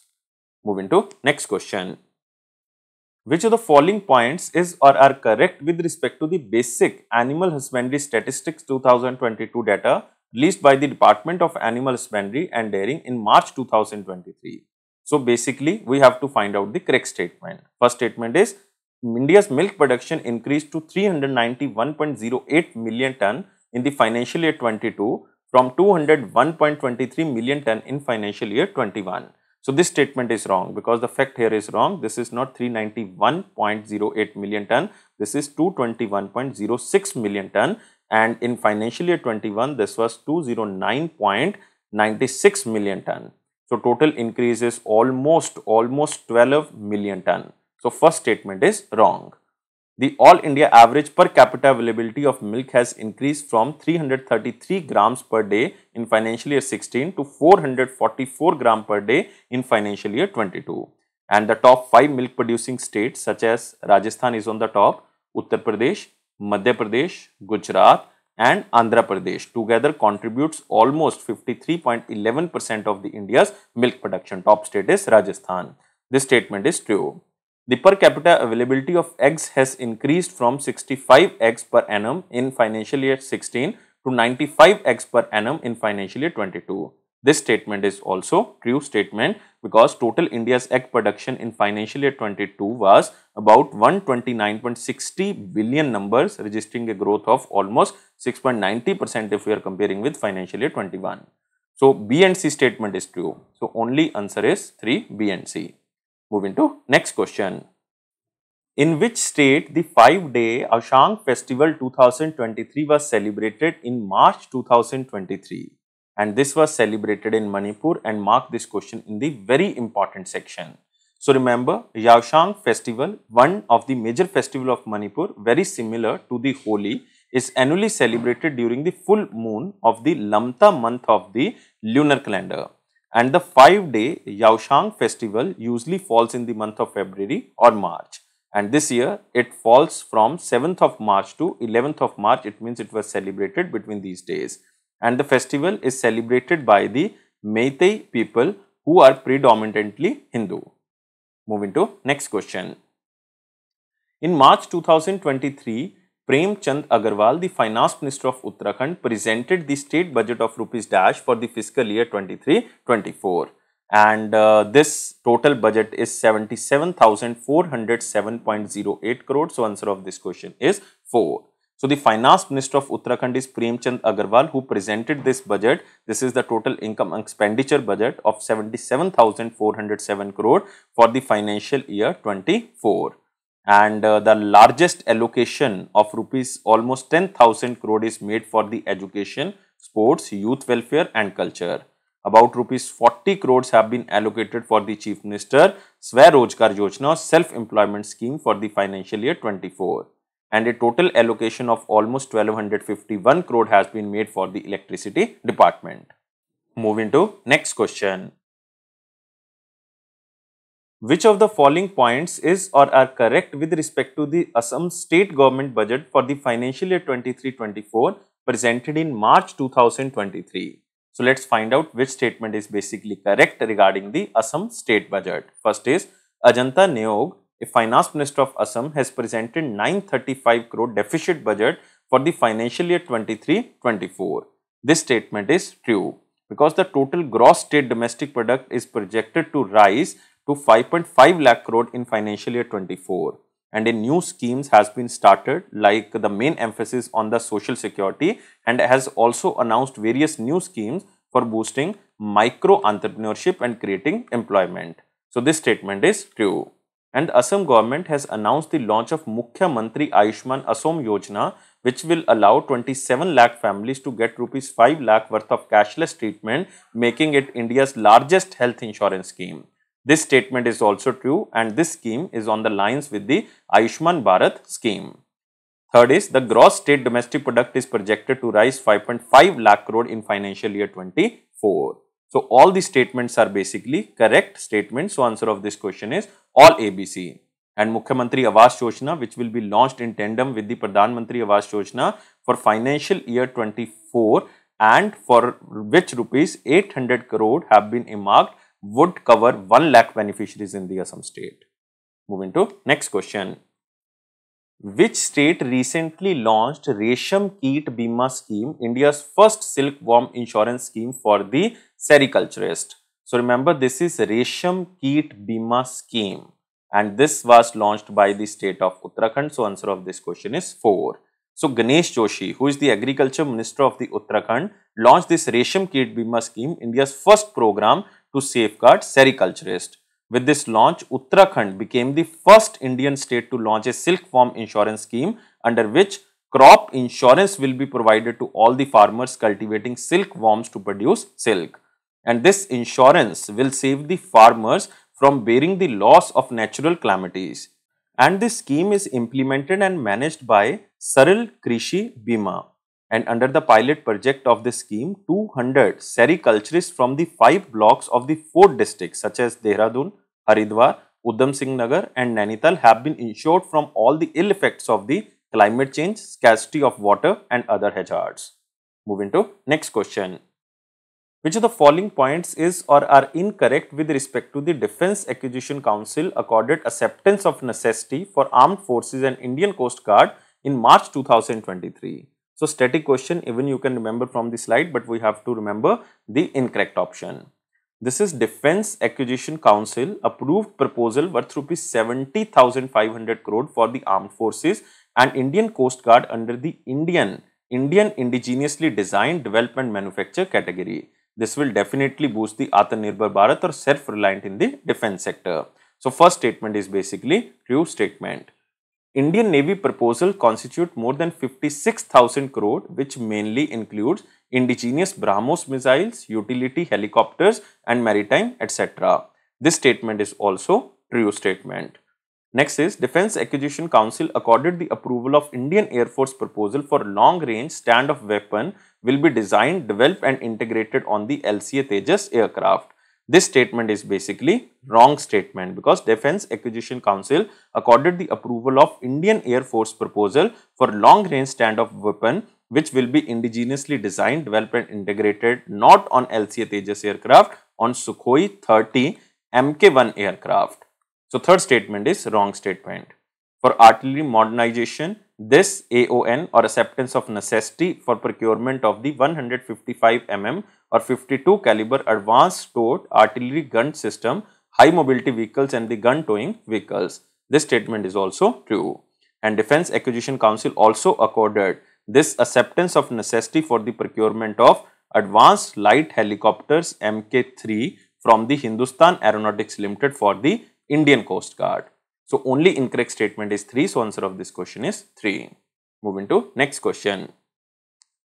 Which wildlife sanctuary has recently been identified as the sustainable location for relocating 40 adult and sub-adult Asiatic lions from the Gir National Park? Mark this question in the very important section, and this is Barda Wildlife Sanctuary. Answer of this question is 1. So according to a report titled as Lion at 2047, a vision for Amrutkal, prepared for the Wildlife Institute of India for the Gujarat government, the Barda Wildlife Sanctuary has been identified as the sustainable location for relocating a population of 40 adult and sub-adult Asiatic lions from the Gir National Park. Experts have recommended the translocation of lions in order to prevent the lion population from going extinct in the event of diseases like the canine distemper virus. And it should be noted that 8 cheetahs from Namibia were brought to the Kuno National Park in August 2022, and the park welcomed 12 more from the South Africa in February 2023. Moving to next question. In March 2023, Buganna Rajendranath, the Finance Minister of Andhra Pradesh, presented the annual budget of rupees dash for the financial year 23-24. And total budget outlay is 2,79,279. So very interesting figure, 279 crore. It is especially for the Andhra Pradesh students that this budget was presented by B. Rajendranath, who is the Finance Minister of Andhra Pradesh, and it was presented in the State Assembly of Amravati in Andhra Pradesh. And he presented the annual budget for the 5th time in a row, and the maximum share of allocation went to the welfare schemes being implemented under the Navratnas. And the fiscal deficit would be 3.77% of the gross state domestic product, while the revenue deficit would be 1.54% of the gross state domestic product. Revenue expenditure like 2,228,540 crore and capital expenditure will be 31,000 crore approximately. Moving to next question. Which of the following points is incorrect regarding the launch of Prime Minister Mega Integrated Textile Regions and the Apparel Prime Minister Mitra Parks in the March 2023? So this question is very important and we have to find out the incorrect statement regarding the PM Mitra. So Government of India announced the site for setting up of 5 PM Mitra. This is wrong. Total 7 PM Mitra parks for the textile industry in the state of Tamil Nadu. Tamil Nadu is true. Andhra Pradesh, not Andhra Pradesh, this should be Telangana, not Jharkhand here, this should be Gujarat, Karnataka, Madhya Pradesh, Odisha is not there, UP and Maharashtra. Total 7 states are there, 1 in Tamil Nadu, 1 in Telangana, Gujarat, Karnataka, Madhya Pradesh, UP and Maharashtra. So first statement is wrong statement. The Ministry of Textile will provide financial support in the form of development capital support of up to Rs 500 crore per park to the park SPV or the special purpose vehicle along with competitive incentive support up to 300 crore per park. This statement is true statement. Third statement is state governments will provide a contiguous and encumbrance free land parcel at least 1000 acre of land. So in simple words, state government will provide at least 1000 acre of land. This statement is also true. So B and C statement is correct, but A is incorrect. We have to find out incorrect. So answer of this question is 1. Moving to next question. Which of the following points is or are correct with respect to the Cabinet Committee on Economic Affairs approval in March? So let's find out correct statement. First is CCEA has granted exemption to the NTPC Limited from the extent guidelines of the delegation of power of Maharatna CPSC for making investment in NTPC Green Energy, a subsidiary of NTPC Limited. This statement is true statement. Cabinet Committee on Economic Affairs has also approved NGEL basically NTPC Green Energy Limited, investment in the NTPC Renewable Energy Limited and its other joint venture and subsidiaries subject to a ceiling of 15% of its net worth beyond the monetary ceiling of 5,000 crore to the 7,500 crore. This statement is also true statement. Next, Cabinet Committee on Economic Affairs has also approved the listing of the Indian Renewable Energy Development Agency on the stock exchanges through an initial public offer by the part sale of the government stake in the public sector entity. This statement is also true. It means government will launch IPO of the Indian Renewable Energy Development Agency and the listing process will be implemented by the Department of Investment and Public Asset Management. So all these statements are correct. Answer of this question is 4. Next question is, which company recently signed a memorandum of understanding with the India Post to help the micro, small and medium enterprises and enhance e-commerce? And this company is Shiprocket and Picker. So answer of this question is both 1 and 2. So India Post, a government operated postal system, signed a memorandum of understanding with the logistic aggregator firms. One is Shiprocket, second is Picker, to help micro, small and medium enterprises and enhance last mile e-commerce delivery services across India. And according to this memorandum of understanding, India Post and Shiprocket will provide shipping and last mile delivery services to the Shiprocket's 3 lakh strong seller base, which includes many startups and the small and medium sized enterprises. And in December 2022, Shiprocket signed a memorandum of understanding with the FIEO, which is Federation of India Export Organization, to support MSME exporters in India in showcasing their products on the Indian business portal. So very important, especially to enhance the e-commerce in India. Moving to next question. In March 2023, the Ministry of Steel signed dash MOUs with the 27 companies for worth rupees 6,322 crore under the production linked incentive scheme for specialty steel, and total MOUs were signed 57.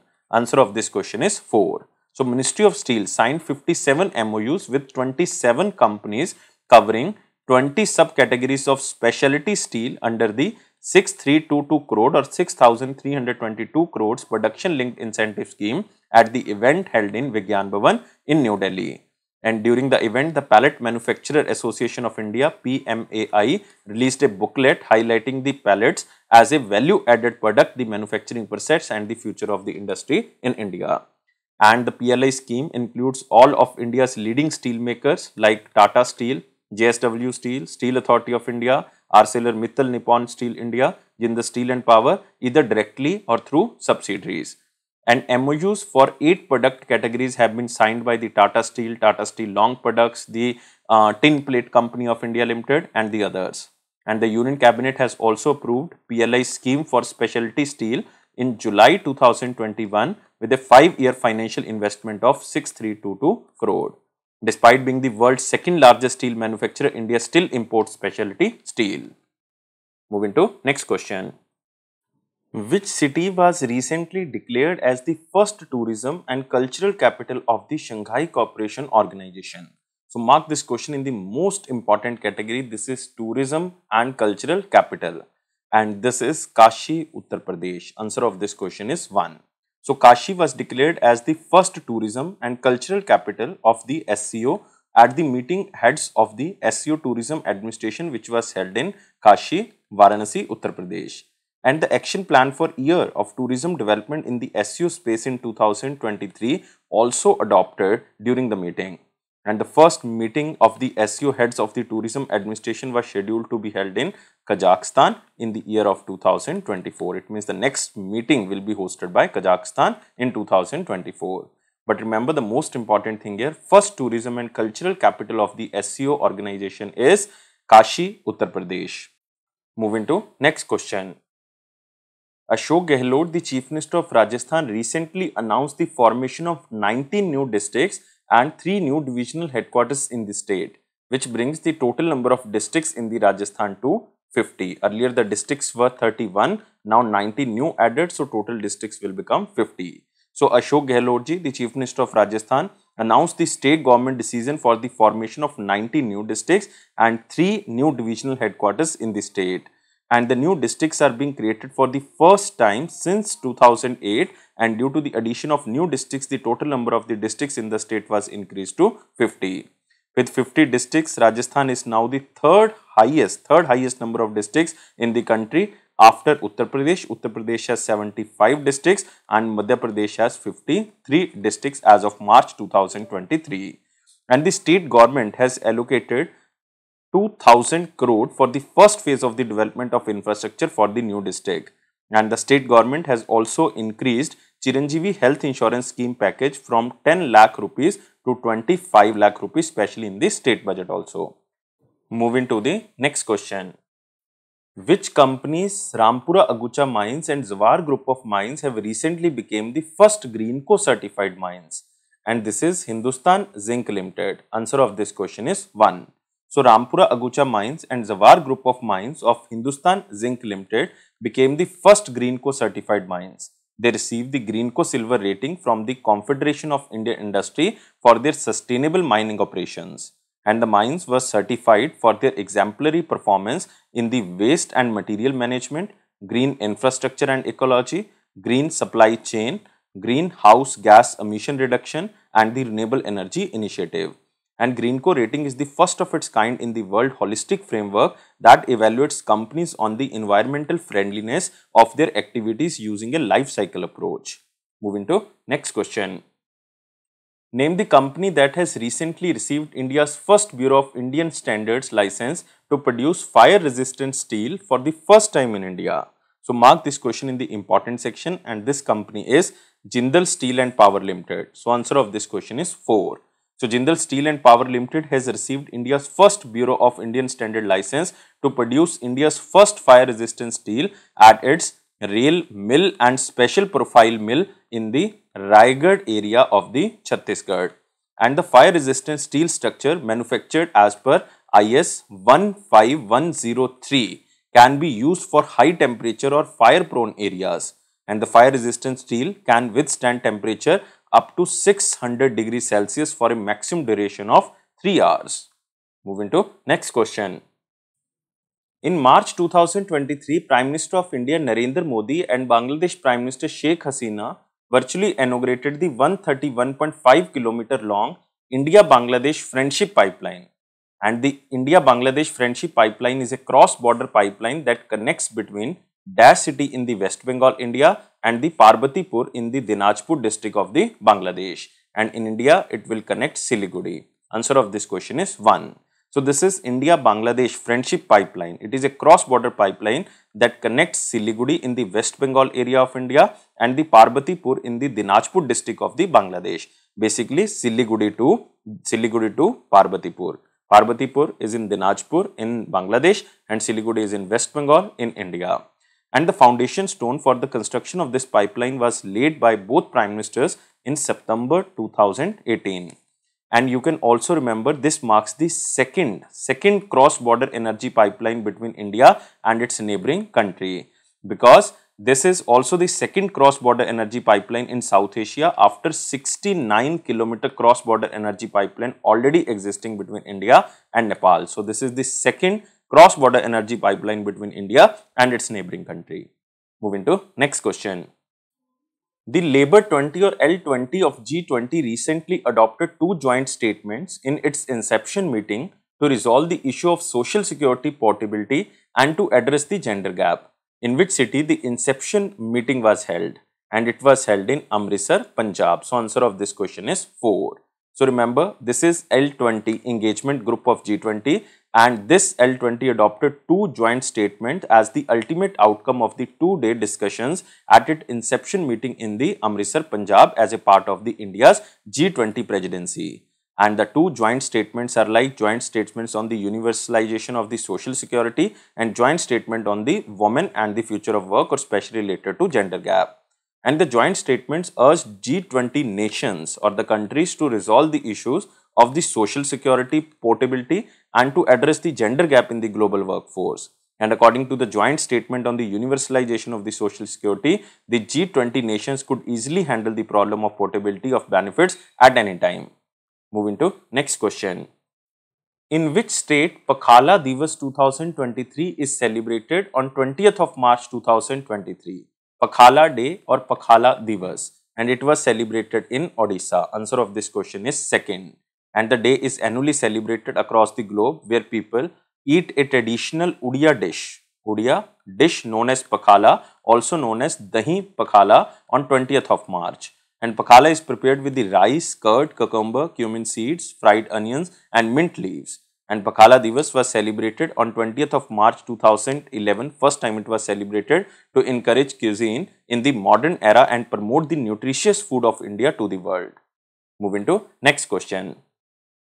Which of the following points is or are correct with respect to the Tamil Nadu state government budget for the financial year 2023-24 presented by Finance Minister Palanival Thaiga Rajan or P.T. Rajan in March 2023. So, let us find out which statement is basically true statement.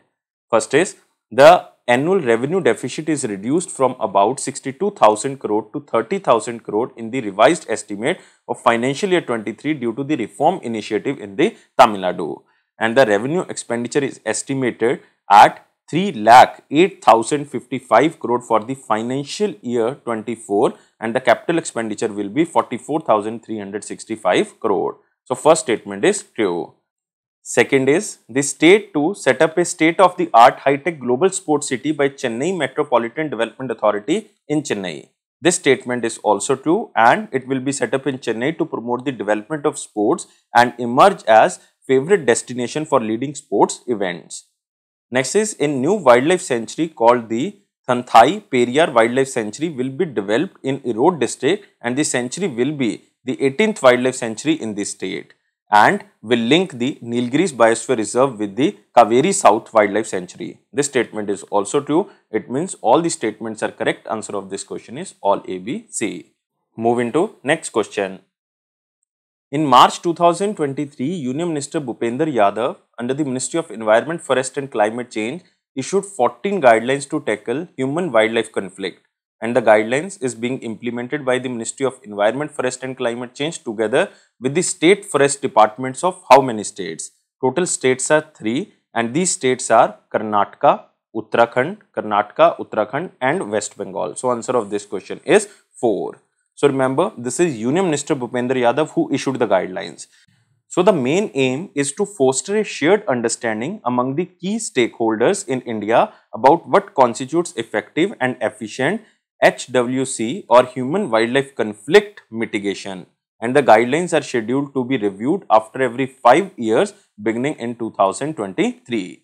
And these guidelines were developed as a part of the Indo-German cooperation project on the human wildlife conflict mitigation, which is being implemented by Ministry of Environment, Forest and Climate Change in collaboration with the Dutch government and the state forest departments of the Karnataka, Uttarakhand and the West Bengal. Moving to next question. In March 2023, Kailash Gehlot, the Finance Minister of Dash State, presented a budget of 78,800 crore for the financial year 24. And the answer of this question is Delhi. 4 is the answer. So remember, Kailash Gehlot, Finance Minister of Union Territory of Delhi, presented a 78,800 crore budget in Delhi Assembly for the financial year 24 dedicated to clean, beautiful and modern Delhi. And the financial year 24 budget is a 9th consecutive budget of the Aam Aadmi Party government, and it was Gehlot's first budget presentation after taking over the finance department following the resignation of Deputy Chief Minister Manish Sisodia.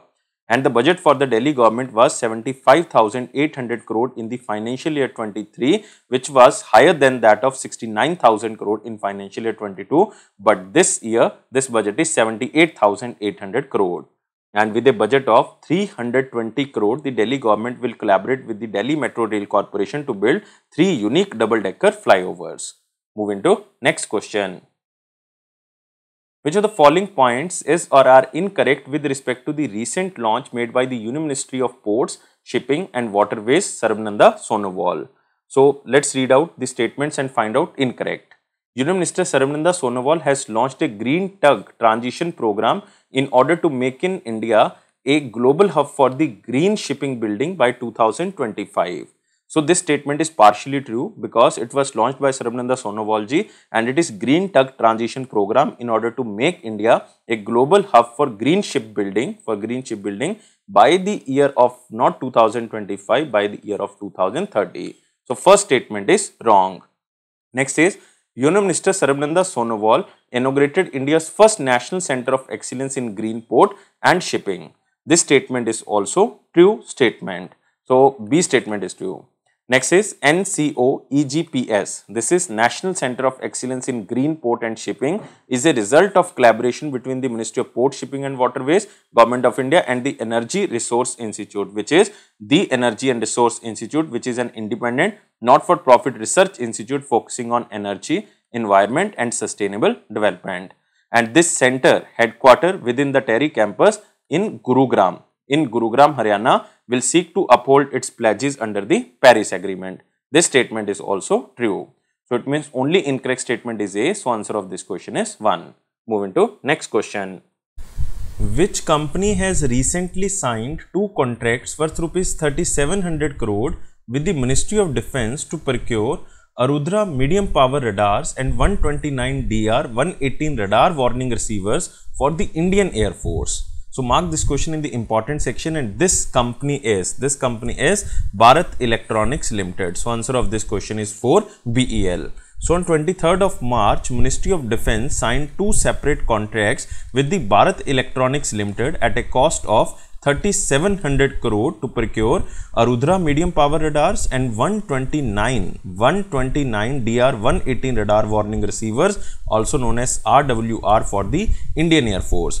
And the first contract worth rupees 2,800 crore pertains to supply of MPR Arudhra for Indian Air Force, and the second contract at an overall cost of approximately 950 crore relates to 129 DR-118 radar warning receivers. Both projects are under the Buy Indian IDMM. This is indigenously designed, developed and manufactured category.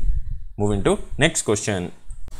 Which ministry startup hub has recently collaborated with Indian Highways Management Company Limited to organize a hackathon on the barrierless tolling systems and intelligent traffic management system? And this startup is related to Ministry of Electronics and Information Technology. Answer of this question is 1. So Indian Highway Management Company Limited, a company formed by National Highway Authority of India to carry out electronic tolling, collaborated with Ministry of Electronics Startup Hub, which is also known as MSH, under the Ministry of Electronics and Information Technology, will organize a hackathon will known as MSH IHMCL. IHMCL stands for Indian Highways Management Company Limited Grand Innovation Challenge, and this will be startup with the Indian technological startups to foster innovation and technology driven solution to address the challenges of tolling and traffic management on the national highways in India. And the theme of the hackathon was the barrierless free now flow tolling system and intelligent traffic management system, which is also known as ITMS, that will improve efficiency and safety in the national highway. Moving to next question. Which of the following points is or are correct with respect to the cabinet approval by the Union Cabinet and the Cabinet Committee on the Economic Affairs in March 2023? So let's find out which statement is basically correct statement. The Union Cabinet has approved the release of an additional installment of DNS allowances to Government of India employees and DNS relief to the pensioners effective from the 1st of January 2023. This statement is true statement. So first statement is correct. Second statement is, the Cabinet Committee on the Economic Affairs has approved a 400 rupees per 16.2 kg liquefied petroleum gas cylinder subsidy for up to 10 refills per year for the beneficiaries of Pradhan Mantri Ujjwala Yojana. This statement is wrong because the Cabinet Committee on Economic Affairs chaired by Prime Minister Narendra Modi has approved not 400, 200 per 14.2 kg LPG cylinder subsidy for up to 12 refills per year for the beneficiaries of the Pradhan Mantri Ujjwala Yojana. So remember, 200 subsidy will be provided for 12 refills per year for the beneficiaries of Pradhan Mantri Ujjwala Yojana. Next, the minimum support price for the raw jute for the 22-23 season has been approved by the Cabinet Committee of Economic Affairs, which fixed by the MSP of the raw jute, and it is equivalent to TD5 grade, and rupees 5,050 per quintal for the 2023-24 season. So this is, you can say, a guarantee of a return of 63.20% over the all India weighted average cost of the production. This statement is true statement. So first and third statement is true. Answer of this question is only A and C, but the most important statement here is second. You have to remember this statement. Moving to next question. Which of the following points is or are correct with respect to the inauguration made by the Prime Minister Narendra Modi in March 2023? So let's find out which statement is correct. Prime Minister Narendra Modi inaugurated India's new International Telecommunication Union Area Office and Innovation Center at the program in New Delhi. This statement is true statement. Because Prime Minister Narendra Modi inaugurated India's new International Telecommunication Union Area Office and also the Innovation Center at a program in the Vigyan Bhavan in New Delhi. And Prime Minister also unveiled the Bharat 6G or 6th Generation Vision document and launched the 6G Research and the Development Test Bed. This statement is important and this is also true statement. And Bharat 6G vision document is prepared by Technology Innovation Group on 6G that was constituted in November 2021. Prime Minister also launched the Call Before You Dig app to reduce the instances of unnecessary digging and damage. This statement is also true. And the Call Before You Dig app is a tool created to prevent the damage to underlying assets like optical fiber cables. So all the statements are correct. So answer of this question is all A, B, C. Moving to next question. In which city the Prime Minister Narendra Modi has recently laid the foundation stone and dedicated developmental projects worth more than 1780 crores? And this is Varanasi, Uttar Pradesh. Answer of this question is 1. And it is during the program organized in the Sanskrit University ground. And this is in line with the efforts towards transforming the landscape of the Varanasis and enhancing the ease of living for the people of living in the Varanasi and adjoining cities. So Prime Minister Narendra Modi laid the foundation stone of the passenger ropeway from Varanasi station to Godwalia in Varanasi. And the estimated cost of this project is 645 crore rupees. Prime Minister Narendra Modi also laid the foundation stone of 55 minimal liquid discharge sewage treatment plant at Bhagwanpur under the Namami Ganga scheme. And the project cost is almost 300 crore rupees. And Prime Minister Narendra Modi also laid the foundation stone of the LPG liquefied petroleum gas bottling plant in the Sevapuri, and the plant is set to be built by Hindustan Petroleum Corporation Limited. Moving to next question. In March 2023, Government of India launched the National Rabies Control Program for the rabies prevention and control. Which of the following point is not in the NRCP or National Rabies Control Program strategies released by the National Center for Disease Control under the Ministry of Health, Family and Welfare? So mark this question under the very important section, because this is one of all National Rabies Control Program all over India. So let's find out which statement is true, which statement is not true. Training on appropriate animal bite management, prevention and control of the rabies surveillance and the intersectoral coordination. So this statement is basically true statement. It is a point under the guidelines of the National Rabies Control Program. Second statement is provision of rabies vaccine and rabies immunoglobulin through National Free Drug Initiative. This is also under the guidelines. Next is strengthening surveillance of the animal bites and rabies deaths reporting. This also comes under the guidelines. Next is creating awareness about the rabies prevention. This is also under the guidelines. Next is to launch the National Action Plan for the Dog-Mediated Rabies Elimination Program from India by the year of 2030. This statement is wrong, because this is not under the guidelines of the National Rabies Control Program. This was launched by Ministry of Health and Family Welfare with the help of the Ministry of Fishery, Animal Husbandry and Dairy, and both jointly launched the National Action Plan for the Dog-Mediated Rabies Elimination from India by the 2030. This is not under the guidelines of the National Rabies Control Program. So all the statements are correct except 4. So 4 is the answer. Moving to next question. In March 2023, Dash became India's first state to pass the Right to Health Act. So mark this question under the very important section. This state becomes the India's first state to pass the Right to Health Act. This state is Rajasthan. So answer of this question is 3. So remember, Parshadi Lal Meena, who is the Minister of Medical and Health, announced the Rajasthan Assembly had cleared a bill named as Right to Health, RTH, Right to Health, which was passed in September 2022, becoming the first state in India to do so. The Right to Health gives every resident of the state the right to avail free outpatient treatment or OPD services and inpatient department or IPD services at all public health facilities. And it also provides similar healthcare services free of cost at selected private facilities. Moving to next question. In March 2023, the Government of India decided to form a committee to reform the national pension system for government employees. Who had the committee to reform the NPS? And this person is TV Somanathan. Answer of this question is 4. So the Government of India has decided to form a committee led by the Finance Secretary TV Somanathan to recommend the ways to reform the national pension system for the government employees. And the action is being taken against a backdrop of the number of states abandoning the NPS and returning the old pension scheme for their employees.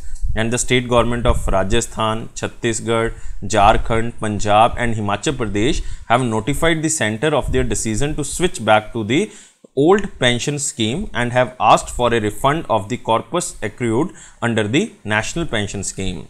Meanwhile, the Andhra Pradesh has proposed a guaranteed pension scheme which incorporates the principle of the old pension scheme plus NPS. Moving to next question. The Ministry of Road, Transport and Highways has recently allocated 318 crore for the construction of 150 km long Tanakpur-Pithogarh all-weather road in which state? So this comes under the Uttarakhand. Answer of this question is 3. So the approval has been given for the construction of a road on the National Highway number 9, which is planned to be done in 4 phases. And the proposal has been finalized on the basis of a report prepared by the expert agency Tibetan and Himalayan Digital Library, which has been appointed the supervisor for this project by the ministry. So this is from Tanakpur to the Pithogarh all-weather road, and this will be constructed in Uttarakhand. Moving to next question. As per the Directorate General of the Foreign Trade, the import of the urea on the government account has recently extended the tenure of the Indian Potash Limited until which date? This is until 31st of March 2024. Answer of this question is 1. So according to the Directorate General of the Foreign Trade, the import of the urea or agricultural grade urea on the government account has extended the tenure of the Indian Potash Limited until 31st of March 2024. Earlier, the import of urea was supposed to be allowed till March 2023. Now 1 year extended. Moving to next question. In March 2023, the government of Uttar Pradesh and the Quality Council of India launched the Uttar Pradesh Gunvata Sankalp Uttar Pradesh Quality Mission at Lucknow. Along with the Institute of Internal Auditors, which of the following industry associations collaborated on the launch of the UP Gunvata Sankalp or the Uttar Pradesh Quality Mission? And this organization is ASSOCHAM, Associated Chambers of the Commerce and Industry of India. Next is Federation of Indian Chambers of Commerce and Industry, FICCI is also there. Third one is PhD Chamber of Commerce and Industry. So answer of this question is all 1, 2, 3. So all the 3 institutes collaborated with the UP government and also with the Quality Council of India to launch the Uttar Pradesh Gunvata Sankalp. And this is the first of its kind initiative organized by Quality Council of India in partnership with the state government. Moving to the next question. Which of the following points is or are correct with respect to the recent launch made by the Bhupender Yadav ji, Union Minister of Environment, Forest and Climate Change in March 2023? So let's find out which statement is correct and mark this question under the very important section. Union Minister Bhupender Yadav launched the Aravali Green Wall project, a major initiative to green the 5-kilometer buffer area around the Aravali Hill Range in the 4 states. One is Haryana, Rajasthan, Gujarat and Delhi. So mark this statement under the most important category and this statement is true. And the initiative was launched during the event organized to celebrate the International Day of Forest on 21st of March. And this was launched in Gurugram, Haryana. And the project is in line with the Government of India's commitment to achieving the national goal of creating an additional 2.5 billion tons of carbon sink by the year of 2030. Next is the initiative was launched during the event organized to celebrate the inauguration day of the forest 21st of March at the Tikli village in the Gurugram, Haryana. This statement is true statement. Next is he also unveiled the National Action Plan to combat desertification and land degradation through the forestry intervention and a frequently asked question on the agroforestry published by the Indian Council of Forestry Research and Education. This statement is also true statement. So all the statements are correct. So answer of this question is all A, B, C. Moving to next question. In March 2023, India's first quantum computing based telecom network link was operational between Sanchar Bhavan and the National Informatics Center office located in dash area. And this is located in New Delhi. Answer of this question is second. So India's first quantum computing based telecom network link is now operational between Sanchar Bhavan and the National Informatics Center office located in the Central Government Offices complex in New Delhi. And this was announced by Ashwini Vaishnav ji, who is the Union Minister of Communication, while addressing the first International Quantum Enclave in New Delhi. And Union Minister Ashwini Vaishnav also announced a hackathon, a challenge round for ethical hackers. And rupees 10 lakh prize money will be awarded to the ethical hackers who can break the encryption of the system developed by the C.DOT or Center for Development of Telematics under the Department of Telecommunication. Moving to next question. Which of the following companies has recently developed India's first bauxite certified reference material known as BARC B1201 or B1201? And this is National Aluminium Company Limited and Baba Atomic Research Center. So answer of this question is both 1 and 2. So the National Aluminium Company Limited, which is known as NALCO, the Navratna Central Public Sector Enterprise under the Ministry of Mines, has released the bauxite certified reference material known as BARC B1201, the first of its kind CRM in India and 5th in the world in NALCO Research and Technology Center in Bhubaneswar, Odisha. And BARC B1201 was jointly developed by NALCO in collaboration with the National Center for Compositional Characterization of Material under the BARC or Baba Atomic Research Center, Hyderabad, Telangana. This will act as an important substitution for the use by the industry, research laboratories and academic institutions as a calibration standard in evaluating analytical methods, the performance of instruments and the data quality control in routine analysis of the bauxite. Moving to next question. According to the Gujarat Authority for Advance Ruling, what percentage of goods and services tax is quoted for the tobacco coated with the natural edible gum and sold in the personalized gunny bags? And this is 28%. Answer of this question is 1. So Gujarat Authority of Advance Ruling ruled that tobacco coated with the natural edible gum and sold in the personalized gunny bag would attract 28% of the GST and 71% of compensation cess. And the ruling was given in application by the JCP Agro Process Private Limited, which supplies unmanufactured tobacco procured from the farmers. And this advance ruling has also stated that 5% GST on the reverse charge mechanism or RCM would be applicable on the purchase of tobacco leaves from farmers by the companies. Moving to next question. In March 2023, Neiphiu Rio, the Chief Minister of Nagaland, presented a tax-free deficit budget of rupees dash for the fiscal year or the financial year of 24. And total budget is 1374 crore rupees. Answer of this question is 3. So Nagaland Chief Minister Neiphiu Rio, who also holds the finance portfolio of Nagaland, presented tax-free deficit budget of 1374 crore for the financial year 24 at the ongoing first session of the 14th Nagaland Assembly, with more emphasis on the agriculture and allied sectors. Based on the budget proposal of financial year 24, the gross revenue receipt was expected to be 23,145 crore. An allocation of 82,000 lakh was made for the annual development outlay, which is an increase of 4,500 lakh or 5.49% over the financial year 23. The state-owned revenue collection accounted for only 12.36% of the total revenue receipts. Moving to next question. Which of the following points is or are correct with respect to the Memorandum of Understanding signed between the Western Australia government and Telangana government in March 2023? So let's find out which statement is correct.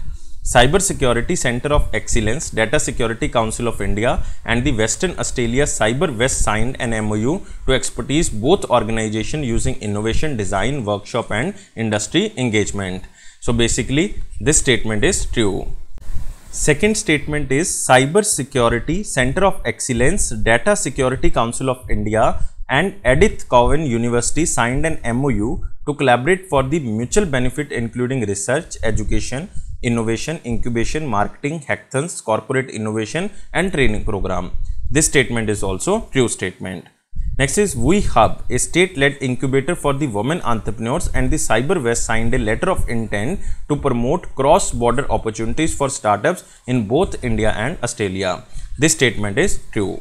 It means total 3 MOUs were signed. One is between Cyber Security Centre of Excellence, Data Security Council of India and Western Australia, and with the university which is known as Edith Cowan University, and third one is with the VOCABS. So all these statements are correct. Answer of this question is all A, B, C. Moving to next question. In March 2023, the Central Board of Trustees of the Employees Provident Fund Organization or EPFO increased the interest rate of the Provident Fund deposits for the current fiscal year of 2022-23 to dash from a 4-decade low of 8.10% in financial year 22. This is 8.15%. So answer of this question is 4. So Central Board of Trustees, the apex decision-making body of the Employees Provident Fund Organization, has proposed a new interest rate of 8.15% for the Provident Fund deposits for the current fiscal year of 22-23 to nearly 6 crore subscribers. And the proposed interest rate is 8.15%, which is 0.05% higher than the 8.10% interest rate in the financial year 22, which is the lowest in the 4 decades. And this is the first increase in the EPF or Employees Provident Fund interest rate since 2018-19, when it was lifted to 8.65% from 8.5% previously. Moving to next question. The International Conference on Blended Learning Ecosystem for Higher Education in Agriculture 2023 was held in New Delhi.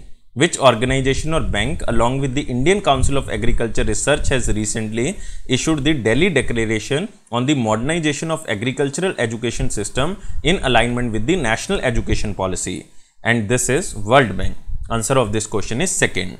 So Indian Council of Agriculture Research and the World Bank jointly issued the Delhi Declaration on Modernization of Agricultural Educational System in alignment with the National Education Policy during the valedictory session of the International Conference on the Blended Learning Ecosystem for Higher Education in Agriculture 2023, and it was held in New Delhi. And the Delhi Declaration highlights the need to incorporate digital resources and tools for the effective accessible teaching and learning in the agriculture. And the conference was held as a part of the National Educational Agricultural Higher Educational Project Resilient Agriculture Educational System Development Initiative. Just remember the question as same as in slide. Moving to next question.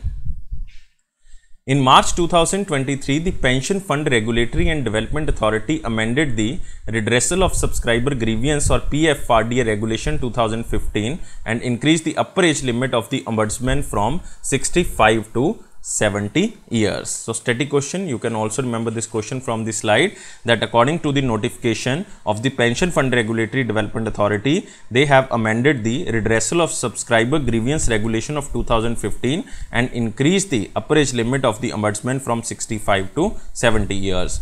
And the amended regulations are called the Pension Fund Regulatory and Development Authority Amendment Regulations of 2023. The amended rules come into force on the date of publication of the official gazette. Moving to next question. Which state's Gandhmardan Hill was recently declared as the India's 37th Biodiversity Heritage Site? And this state is Odisha. Answer of this question is 1. So the Forest, Environment and Climate Change Department under the government of Odisha has issued a notification declaring the Gandhmardan Hill range in the Bargarh area and the Balangir district of the Biodiversity Heritage Site.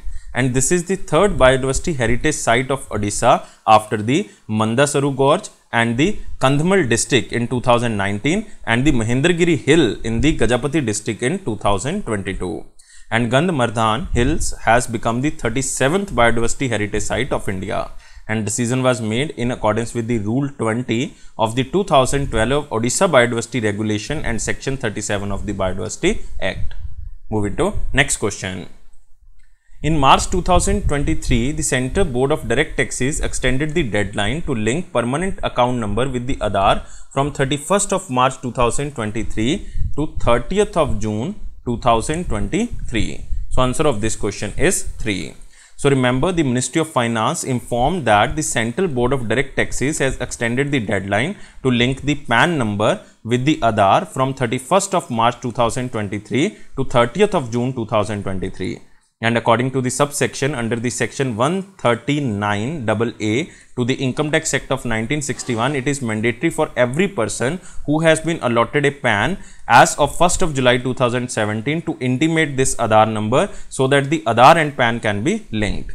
And according to the Ministry of Finance, 28th of March 2023, more than 51 crore PANs have already been linked with the Aadhaar. Moving to next question. Which state government has recently launched Path Shri Rasta Shri flagship project to strengthen road infrastructure? And this state is West Bengal. Answer of this question is 3, and mark this question in the very important section that Mamata Banerjee, the Chief Minister of West Bengal, launched Path Shri and Rasta Shri in Singur, West Bengal, and it is a flagship project of the government of West Bengal to strengthen road infrastructure and enhance connectivity to the villages by constructing 12,000 km of roads in the 22 districts of the West Bengal. And under the Path Shri Rasta Shri project, West Bengal will get 7219 or 7290 new roads and 1548 roads will be upgraded, and over 29,475 villages across all Gram Panchayats will be covered by roads, and a total of almost 3,200 crore in state funding would be used for the entire project. Moving to next question.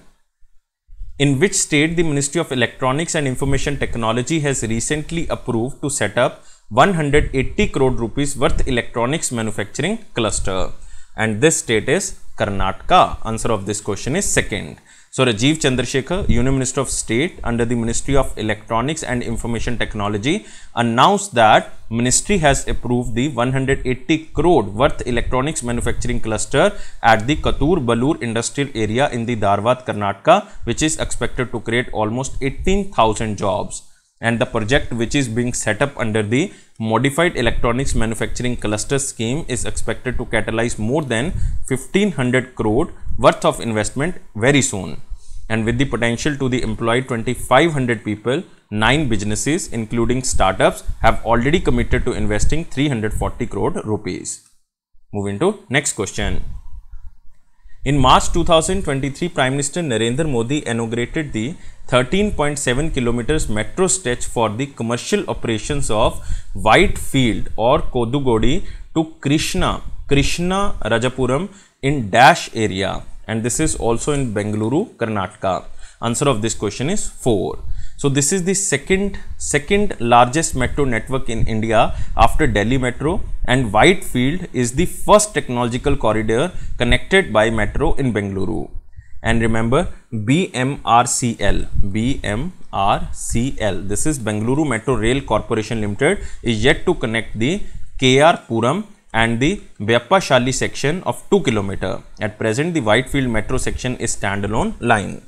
And the 13.7 km segment will reduce journey times by 40% and benefit 5 to 6 lakh people who work in IT parks, export promotion industrial areas, malls and hospitals. So this stretch is known as Whitefield or Kadugodi to the Krishna Rajapuram metro stretch in Bengaluru, Karnataka. Moving to next question. Which state's legislative assembly has recently passed 56,683 crore annual budget for the financial year 23-24, and this is the state of Himachal Pradesh? Answer of this question is 3. And Chief Minister of Himachal Pradesh Sukhwinder Singh Sukhuji, who is also the Finance Minister, presented the first state budget, and CM also introduced the related Himachal Pradesh Appropriation Bill 2023 in the State Assembly, which was also passed by the voice vote. And the CM also announced the government aims to make Himachal Pradesh a green energy state by 31st of March 2026 by promoting hydro water and solar energy through the adoption of the electric vehicles to check pollution. So this is all for today. Please like, share and subscribe our channel, and thank you for watching this video. And you can subscribe our all platforms like Facebook, Instagram, LinkedIn and Telegram channel. All the official notifications delivered through the Telegram channel. So just subscribe from the description box link. Thank you guys. Take care and bye-bye.